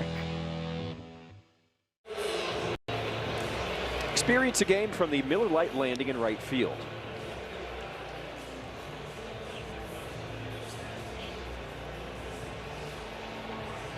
I would read you the rest. We just lost our monitors. It's all right. We'll make do. It's all part of it. Here we go. You can enjoy unmatched views, a variety of seating options, in-game wait staff, and select throws and more. Perfect for season packages or group outings. For more information, visit whitesox.com/landing or call 312-674-1000.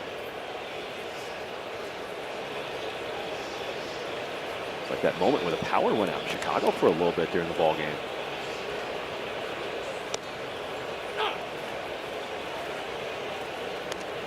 There's that viral video of PCA at the plate where the lights go down and then you hear like that Undertaker theme music. He thought the Undertaker was coming out. That's incredible. End zone's going to get plunked. Looks like it was just a graze. Yeah, must have just grazed him. Either way, White Sox have plunked now 3 batters this ball game. 5 of the 6 leadoff batters for the Mariners have reached today. The catcher's challenging the ball call. It's a big challenge. ABS powered by T-Mobile. Good job right there. Ball's overturned. Chicago has 1 remaining. The way this looked when it came in, I watched it live. I'm like, I'm not sure this is going to be a strike. So good job by Drew Romo to take a chance and get it right. Especially where we are in this ball game right now. The Mariners are out of challenges. Yep. White Sox just 1 remaining here in the 6th inning.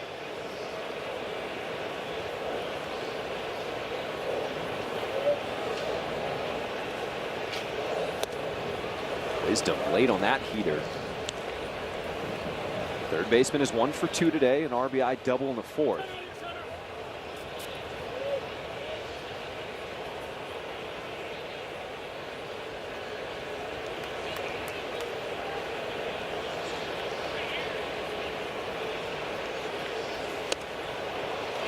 Swing and a miss from Newcomb, and there's 1 away.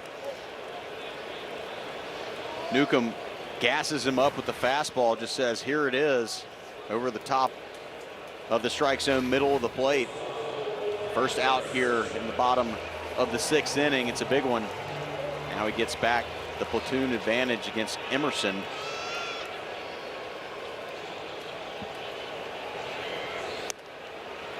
White Sox find themselves in another tight ball game against the Mariners.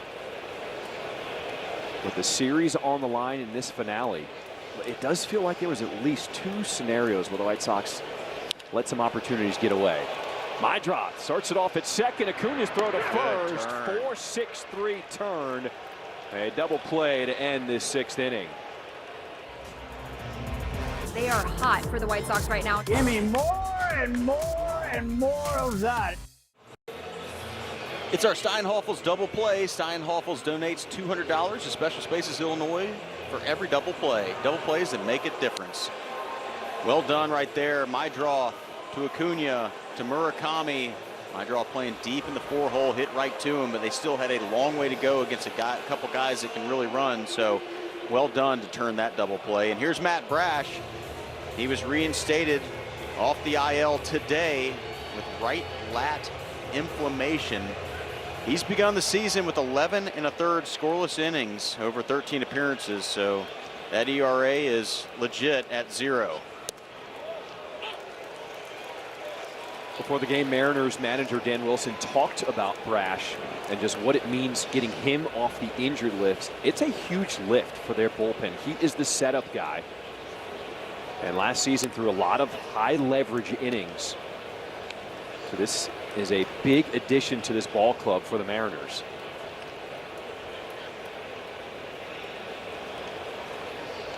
Facing Acuna, bottom of the order. Slashing this one into right field and making its way out of play in the seats.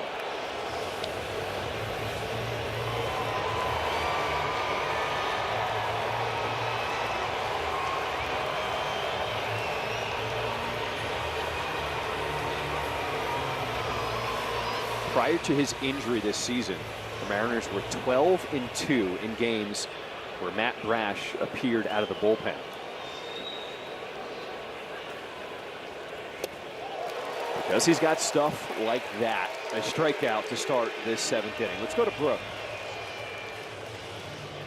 We're going to take you down on the farm. Jonathan Cannon made another rehab start with Charlotte yesterday. He went 5 innings, allowed just 2 hits and 1 run while striking out 4. The one thing that stood out, though, was the 4 walks, so continuing to build that command back up as he works towards returning. And keep an eye on George Wolko, guys.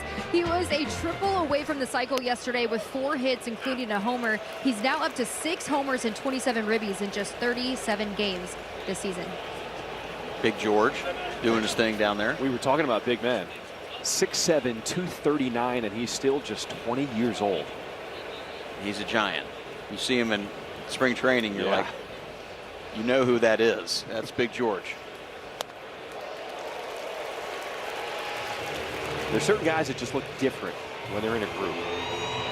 George Wolkow. When you see him with the minor leaguers, you can spot him from a mile away. Well, you wonder how he got from the football field to the baseball field. I mean, the way how big he is. That's like, he looks like an offensive lineman. Or maybe like a, let's just say a tight end. I'd say an athletic tight end. Okay, athletic tight end. I like that. I like that. What do you think Wolko's favorite route would be? Like a dig? No, I'm trying to think. I like that. That's a good question. Curl? 12-yard curl? I think a slant. A slant? To show off his athleticism. Oh, A okay. little slant over the middle. Pick on a smaller safety, maybe. You like him. And then just kind of truck him. You like setting him out. Yeah. Like as a slot guy or something. Yep. Okay. First 2 White Sox go down swinging here in this 7th inning. Well, Brash is proving to be as nasty as we thought he was. Breaking pitch. Middle of the plate, and you see the giddy up it has on it. Antonacci swings over the top of it. Strike the whole way, still was able to get Antonacci, who's been swinging a good bat.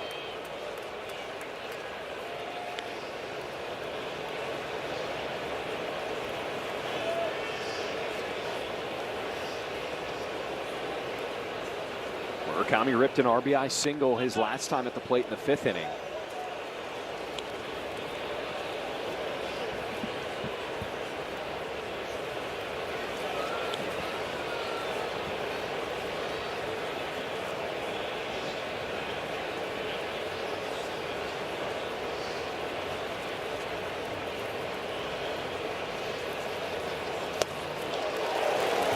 I spoke to yesterday's Mariners starter Bryce Miller. He said the plan of attack against Murakami is that you can't let him even make contact, because when he makes contact, it can go a long way. So you've got to try to exploit some of the swing and miss in his game, which is where Brash is attacking right now, 2-2. Well, Brash has got nasty stuff, and that's Murakami's game. He's going to walk a lot, he's going to swing and miss a lot, and he's going to lose a lot of baseballs. But he does, I will say that he finds a way to put together a good at-bat when he needs to. It's not just a 3 outcome. I know that's dominant in his game, but he finds a way to get a single when he needs to. Pitchers feel like there is some chase in his game, so they're trying to see if they can get him to expand his zone. 3-2. That goes off of Brash. On the carom, Emerson, his throw is wide, and now let's see if Brash is going to be okay. An infield single for Murakami.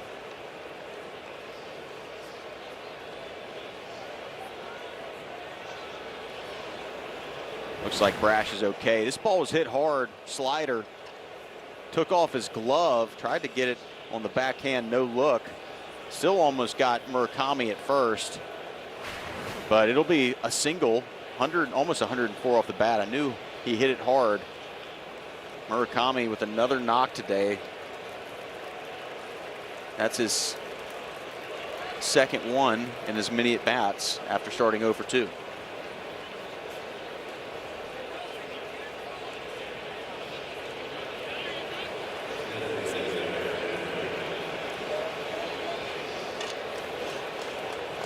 Big lefties coming up for the White Sox. Andrew Benintendi now with 2 outs.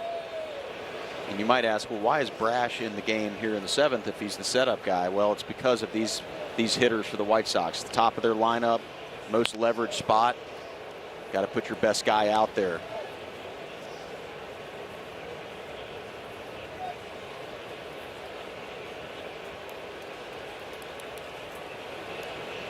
Murakami the go-ahead run on it first.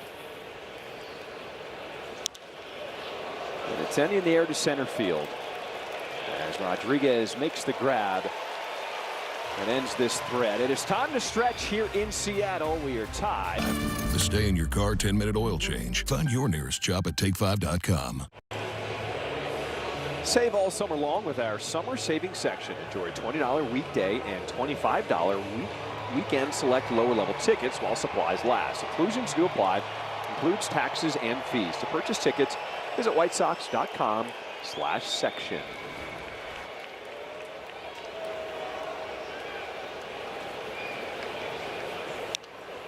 This one popped up just underneath our booth behind the plate.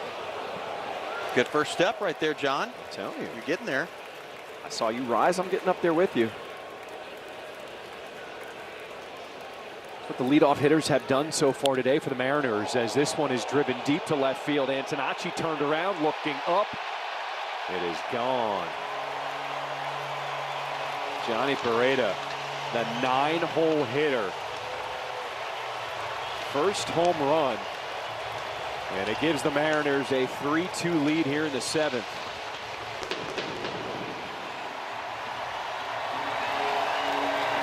Here's the Lexus home run replay. Breaking pitch. Looks like right down the middle. Pereda with his first home run of the season, first RBI of the season. And it comes at a bad time for the White Sox. It is Peters calling for this one as Young is retired. First career home run for Johnny Pereda in his 3rd season in Major League Baseball. It comes at a big time. Yeah, he's been all over the map. Had that obstruction call the other night. He's been very involved in this series and hits a big home run to put the Mariners up here late. We saw their shortstop Emerson with his first career home run Monday night. And now Pereda the catcher with Julio Rodriguez now at the dish.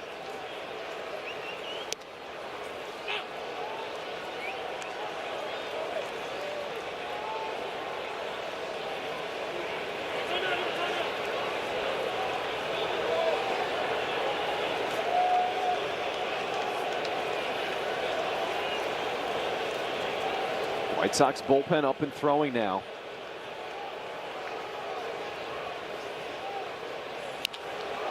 As this one is ripped down the line in left field, it's a fair ball. It goes into the corner. And Tanachi gets it back in quickly. As Julio Rodriguez with a one-out double.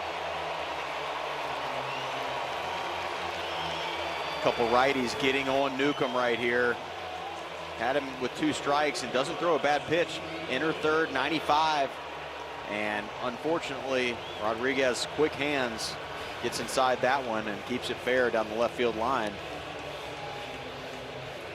Another hit here in the bottom of the 7th.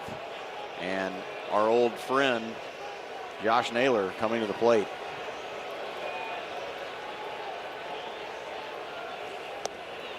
That's now 6 hits for the Mariners in this ball game. 5 of them have been for extra bases.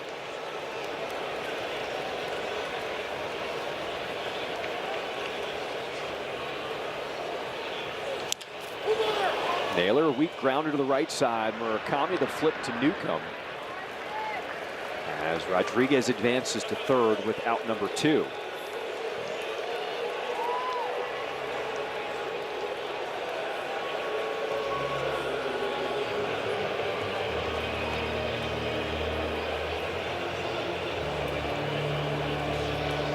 With the righty Randy Arozarena coming in, Venable will make the move.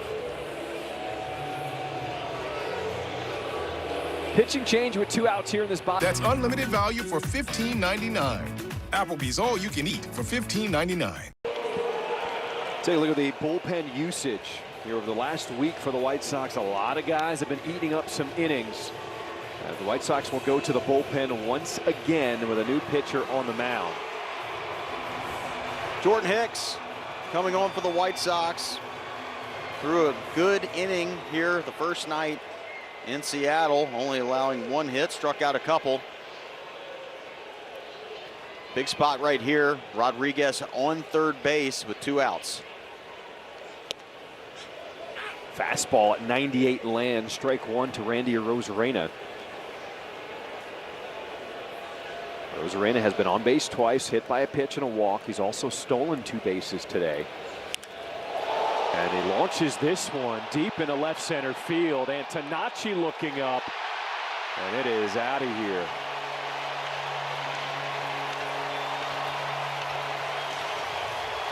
Second home run hit by the Mariners here in this 7th inning. This one a 2-run shot for Arozarena. And it's now a 5-2 ball game. Mariners have broken it open here in the bottom of the 7th. Hicks comes on, throws 1 pitch and gets grooted very rudely.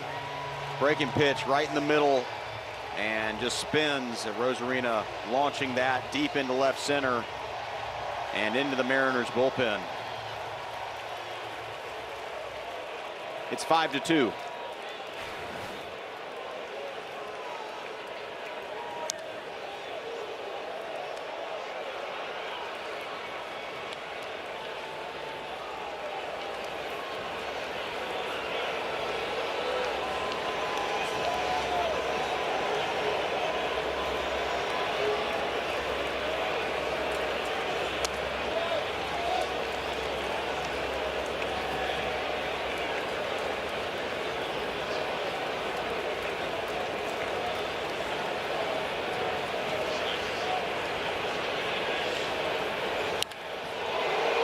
Brett Snyder in on the hands, lifts this one to left field. As Antonacci squeezes third out of the 7th. But the Mariners put up 3 runs. Think again, Bruce. Yeah. A vacation rental from Verbo is not. If no, you Verbo. Sox fans, missed yesterday's game? With the Chicago Sports Network app, you can watch full game replays on demand, anytime, anywhere. Start your 7-day free trial today at subscribe.chsn.com. Chicago Sports Network, full stream ahead. Sox bats have some work to do starting this 8th inning down 5-2 as Colson Montgomery fly ball into left. And Arozarena with the grab. Here's Edward Bazardo one of the horses out of the pen for the Mariners, and that 2.57 ERA showing up very well. Had a pretty good outing first night out against the White Sox, and already has one quick out here in the top of the 8th.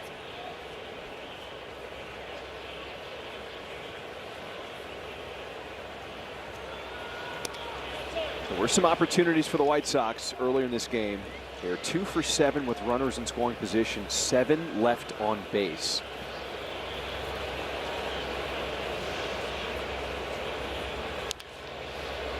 Grounder up the middle, and it'll make its way into center field. So Chase Mydroth with a 1-out single.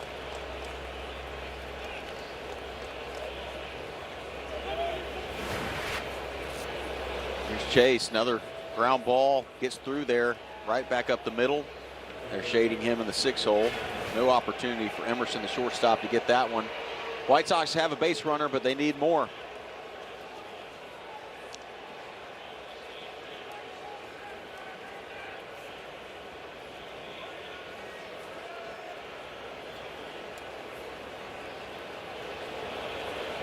Jared Kelenic now at the plate. Breaking ball is in there, strike 1.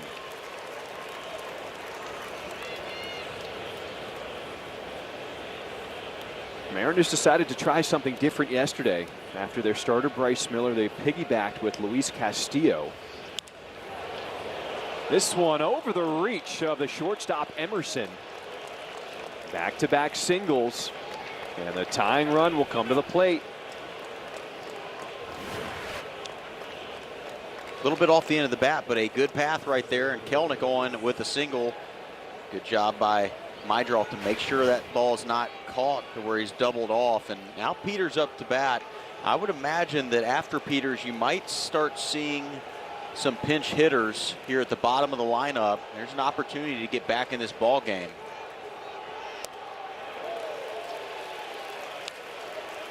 And right on cue, Miguel Vargas grabs a bat as he enters the on-deck circle.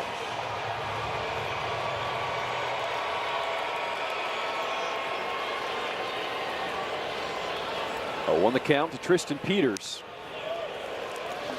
And it's now 0-2.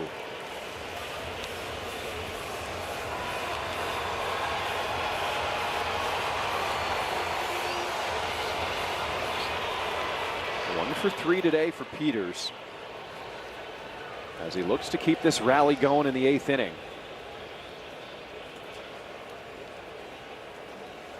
0-2 pitch.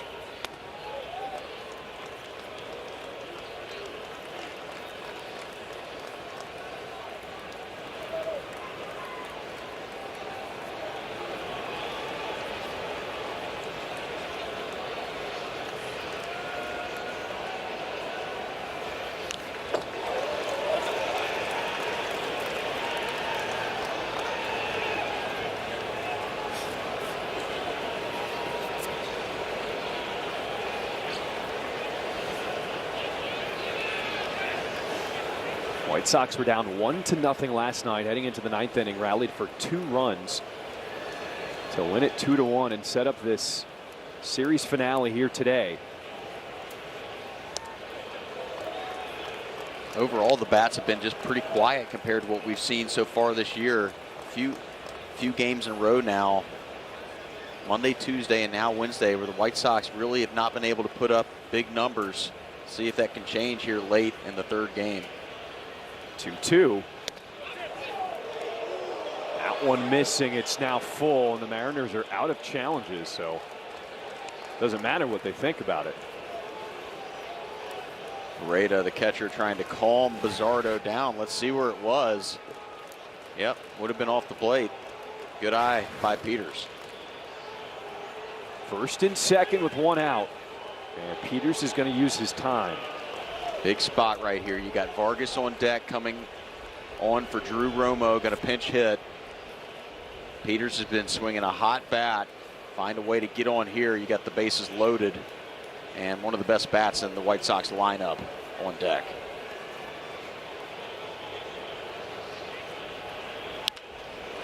Grounded to the right side. They started off for one at second. Peters beats it out at first. Ball gets by. Mydroth, he's going to scoot home. It's a 5-3 ball game as Peters ends up at second.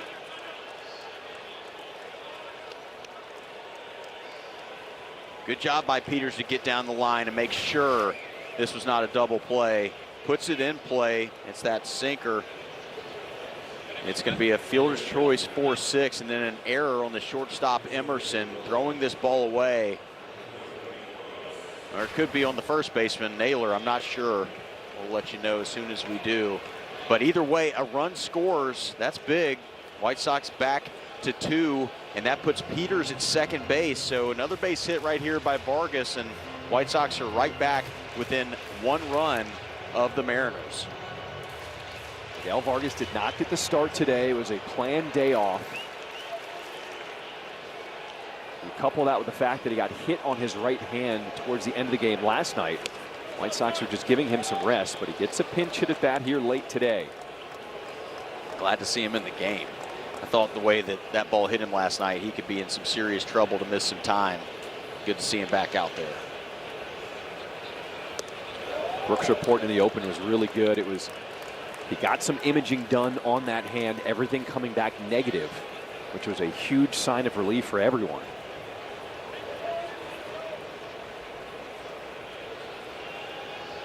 Two and 0.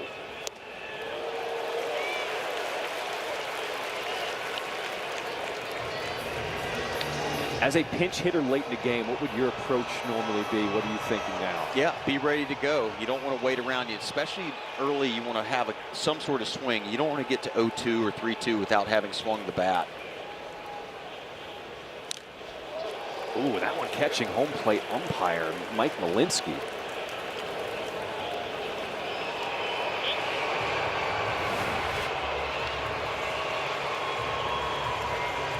Ties him up, and that gets Mike right in the face.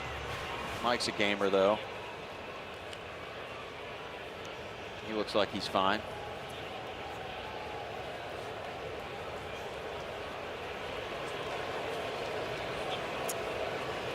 We did see back in Chicago, Brian O'Nora took a shot similar to that one, and he left the game with concussion-like symptoms. So that is no joke, but Mike Malinsky, he's tough. He is going to stay in this one.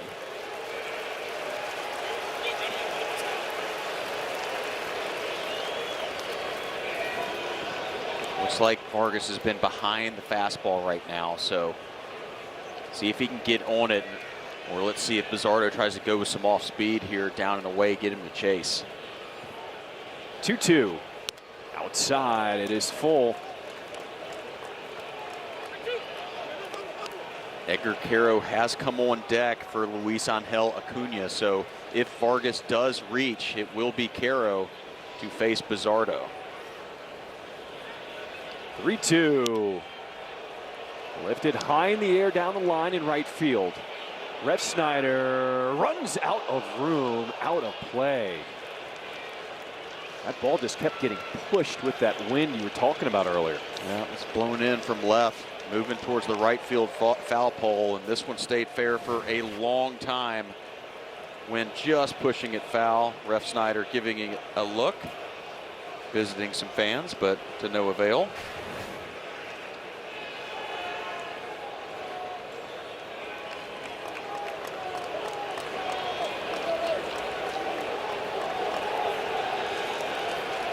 So new life for Miguel Vargas, with Tristan Peters on at second, 2 outs in the 8th inning. Let's go White Sox chant starting up here in Seattle. 3-2. Up and away, ball 4. And we will see Edgar Caro. Great at bat off the bench by Miguel Vargas. Works it to 3-2 and takes up and away. More away than up, but White Sox still chance to score here. Tying run now on first base. Edgar Caro at the plate, Antonacci on deck.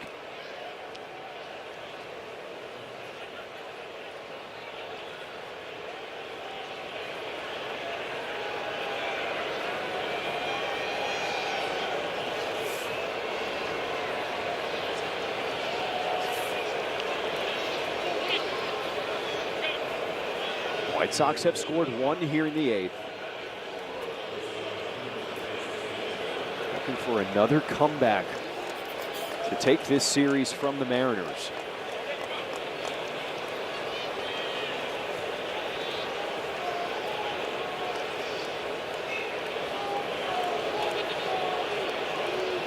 First pitch to Caro. You know, one thing Edgar did so good last year that you kind of want to see him get back to is he didn't try to do too much. In a situation like this, he might slap a line drive to the left side of the infield. Just feel like he's taking some really big hacks, trying to do a little too much with each swing. See if he can shorten up, just find a way to put a ground ball on the left side. That's going to score a run. And that's what he was really, really good at last year. You want to see him get back to it. First and second, 2 down. 0-2. Inside, ball 1.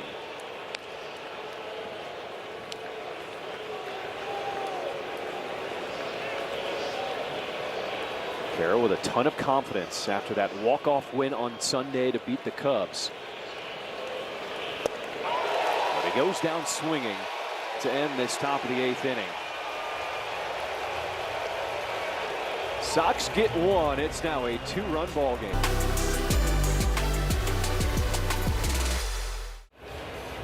Time for the upcoming schedule presented by Toyota. Let's go places. After the off day tomorrow, it'll be 3 in San Francisco, followed by a 7-day homestand, Twins and Tigers.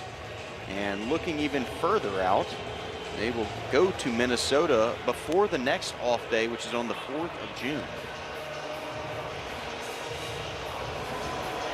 Here's your new pitcher, Brandon Eisert, on for the White Sox. Sox down 2, heading into the bottom of the 8th. Dominic Canzone will be the first batter to face Eisert. Not a lot of work so far for Eisert in the big leagues yet this year, but he will look to keep that deficit at 2 here in the bottom of the 8th.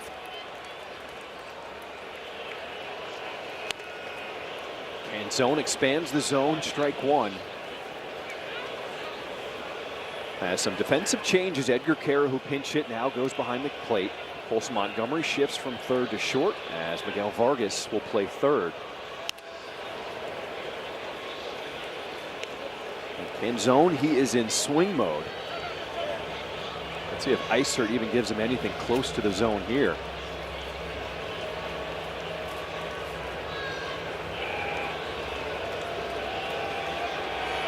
Oh, 2.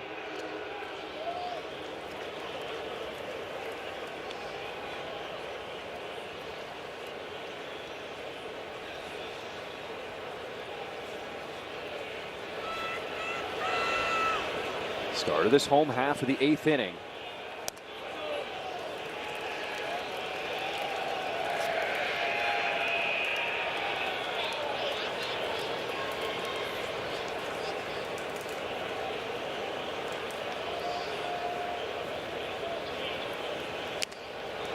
Stuck in the glove with Caro on the foul tip, the strikeout. It's time now for a message from Aiken Law. Cool under pressure. Competitive, yet relaxed. High intensity, nice. Leader in the infield. Leader in the courtroom. Have you been injured? Call Howard, 312-6-million. Injury law made personal. That's Aiken Law.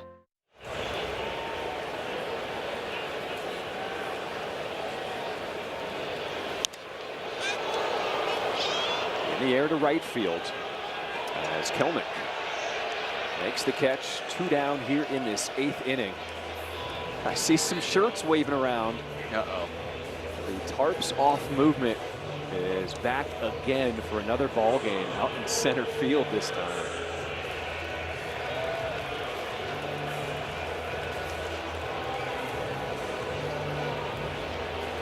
Started in St. Louis and is now making its way across Major League Baseball.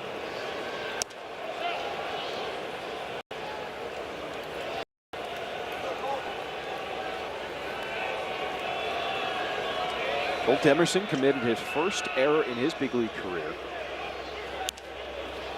This one down the line in left field and slicing out of play.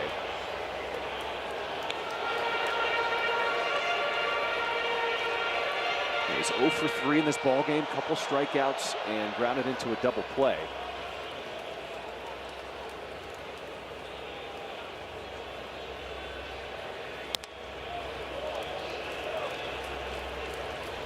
He's 1 for 11 so far to start his career, but that one was a home run on Monday.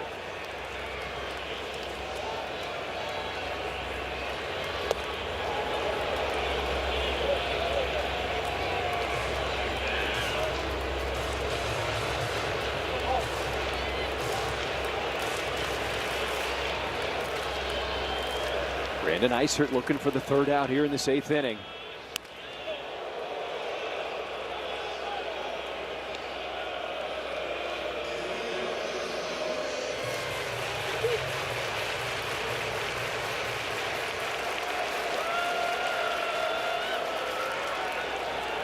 Three-two pitch.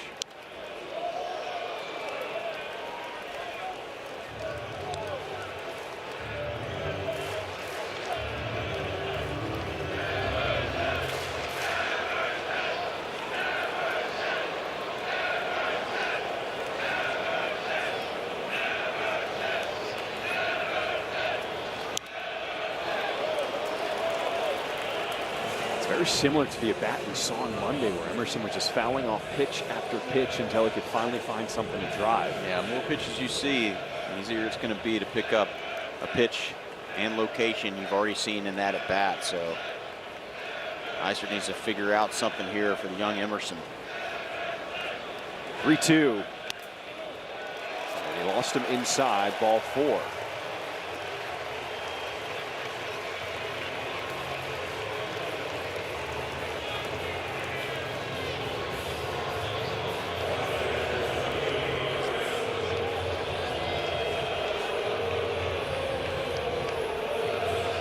Correa hit his first career home run his last time up in the 7th inning. A snap throw to first, and he got him. Nicely done from Brandon Eisert as he picks off the 20-year-old Emerson. Sneak attack from Eisert. They are going to look at it, but potentially just because they don't want to take it with them. Gosh, sure looks like he's out from that angle. Seattle is challenging the out call at first base.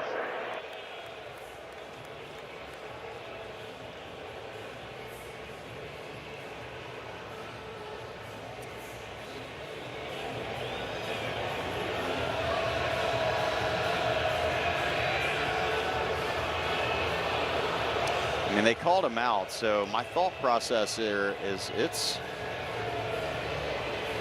All right, this is a Northwestern Medicine Manager's Challenge. We're taking a second look at the play. It's always a good idea to get a second opinion. Get yours at Northwestern Medicine. Anything you see that could potentially overturn that? I'm not sure I see anything that could overturn it right now.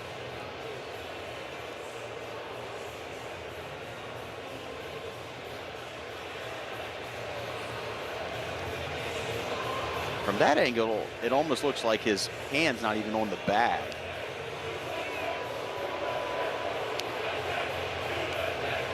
I got a feeling it's going to stand. That's my guess, John.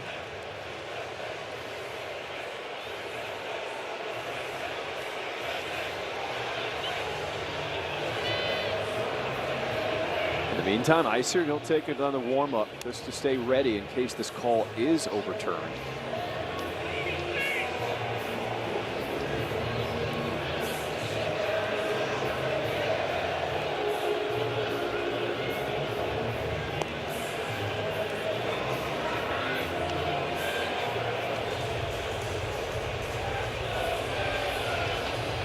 Taking a risk on this one, right? It's a long time. They've also got the lead, and losing their challenge here going into the top of the 9th when something actually meaningful might happen. After review, the call in the field stands. The runner is out. Seattle will lose their challenge. Not sure that was advised, but hey, they went for it. Let's see if the White Sox have another comeback in them to the 9th. We do. What kind of clubhouse we have. Everybody's super excited for each other. Memorable moment presented by Prevagen, and it's a big swing. The 2 home runs in the 7th inning. Rosarina, Pareda, and that put the Mariners up 3 runs. White Sox have cut that deficit to 2, and they're going to need something special here in the 9th. Jose Ferrer comes on. They thought they were going to get Antonacci. Grichuk is going to be in for Antonacci. Grichuk starts it off, attacking the first one. Joe drifting back, and it gets out of here. The Sox are not done yet. A pinch hit home run for Randall Grichuk, and we got a 1-run game. Randall is a strong man because he hit this ball and it just kept going. When he hit it, I thought it would be an out. It just traveled like crazy. Look at the top of the zone. Not even a strike. Look at the strength to get behind that. Didn't even hit it as well as he can, and that ball still gets out of here.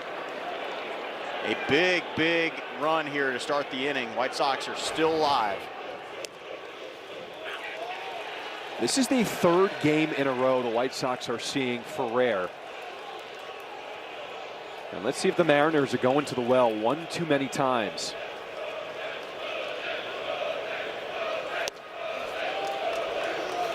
Munetaka Murakami with singles in his last 2 at-bats, steps in 2 for 4 today.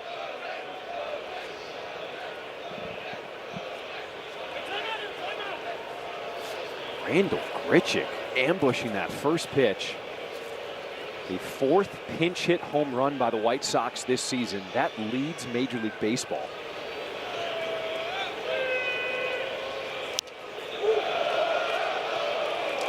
You know why I'm frustrated, right?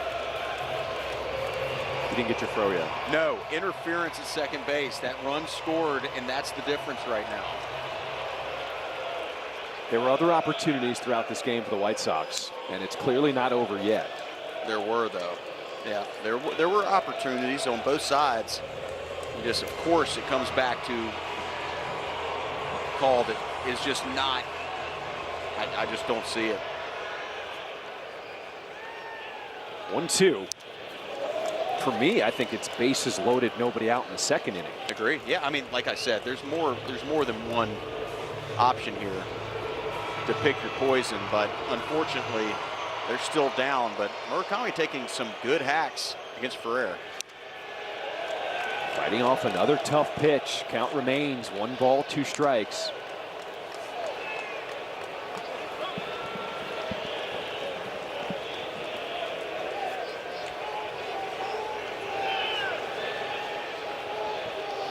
Ferrer deals. And Murakami, he is going to challenge that strike 3 call. I think that's a good call. ABS powered by T-Mobile as we take a look. Oh man. Call's correct. Chicago was out of challenges.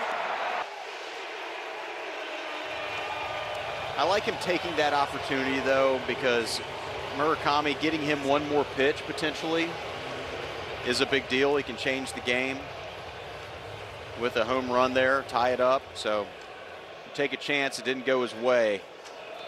Speaking of guys with pinch hit home runs this season, Derek Hill, he has 2 this season. And he will get a pinch hit opportunity with 1 out here in this 9th inning, a chance to tie this game.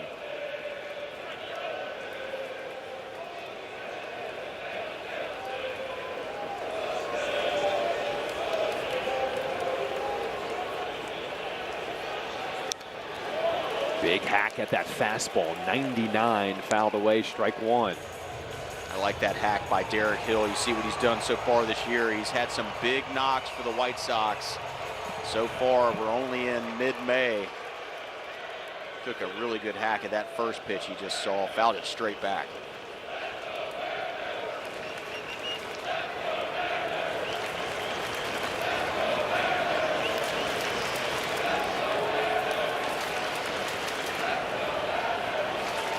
Oh, 1.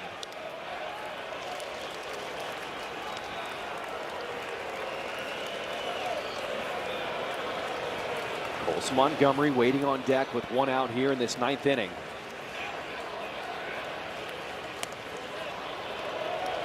Missing ball 2.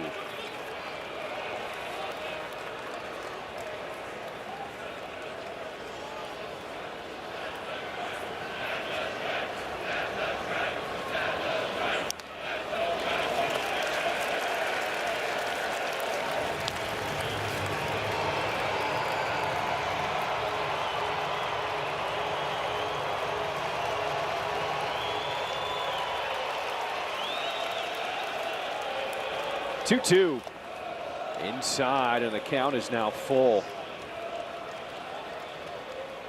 Ferrer became the first Mariners pitcher to pitch 3 games in a row earlier this season. This is now the second time he is doing that.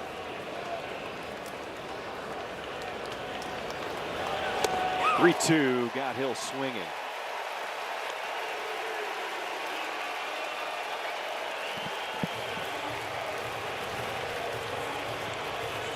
Tied uphill right there. 99 right on the black.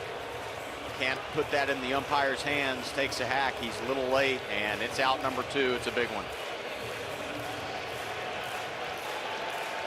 Last chance for the White Sox. Colson Montgomery with 2 outs in the 9th. And he fouls that one away.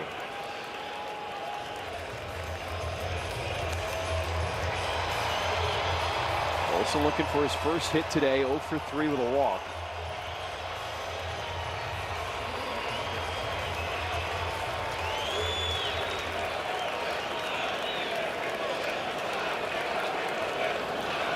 One.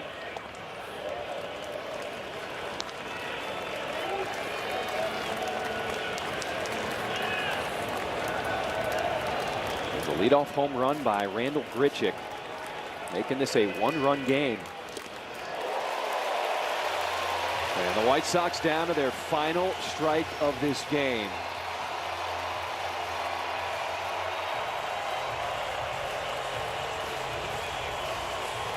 Shirts are off, fans are on their feet. It has been a party atmosphere for all 3 games here in Seattle. 1-2 pitch.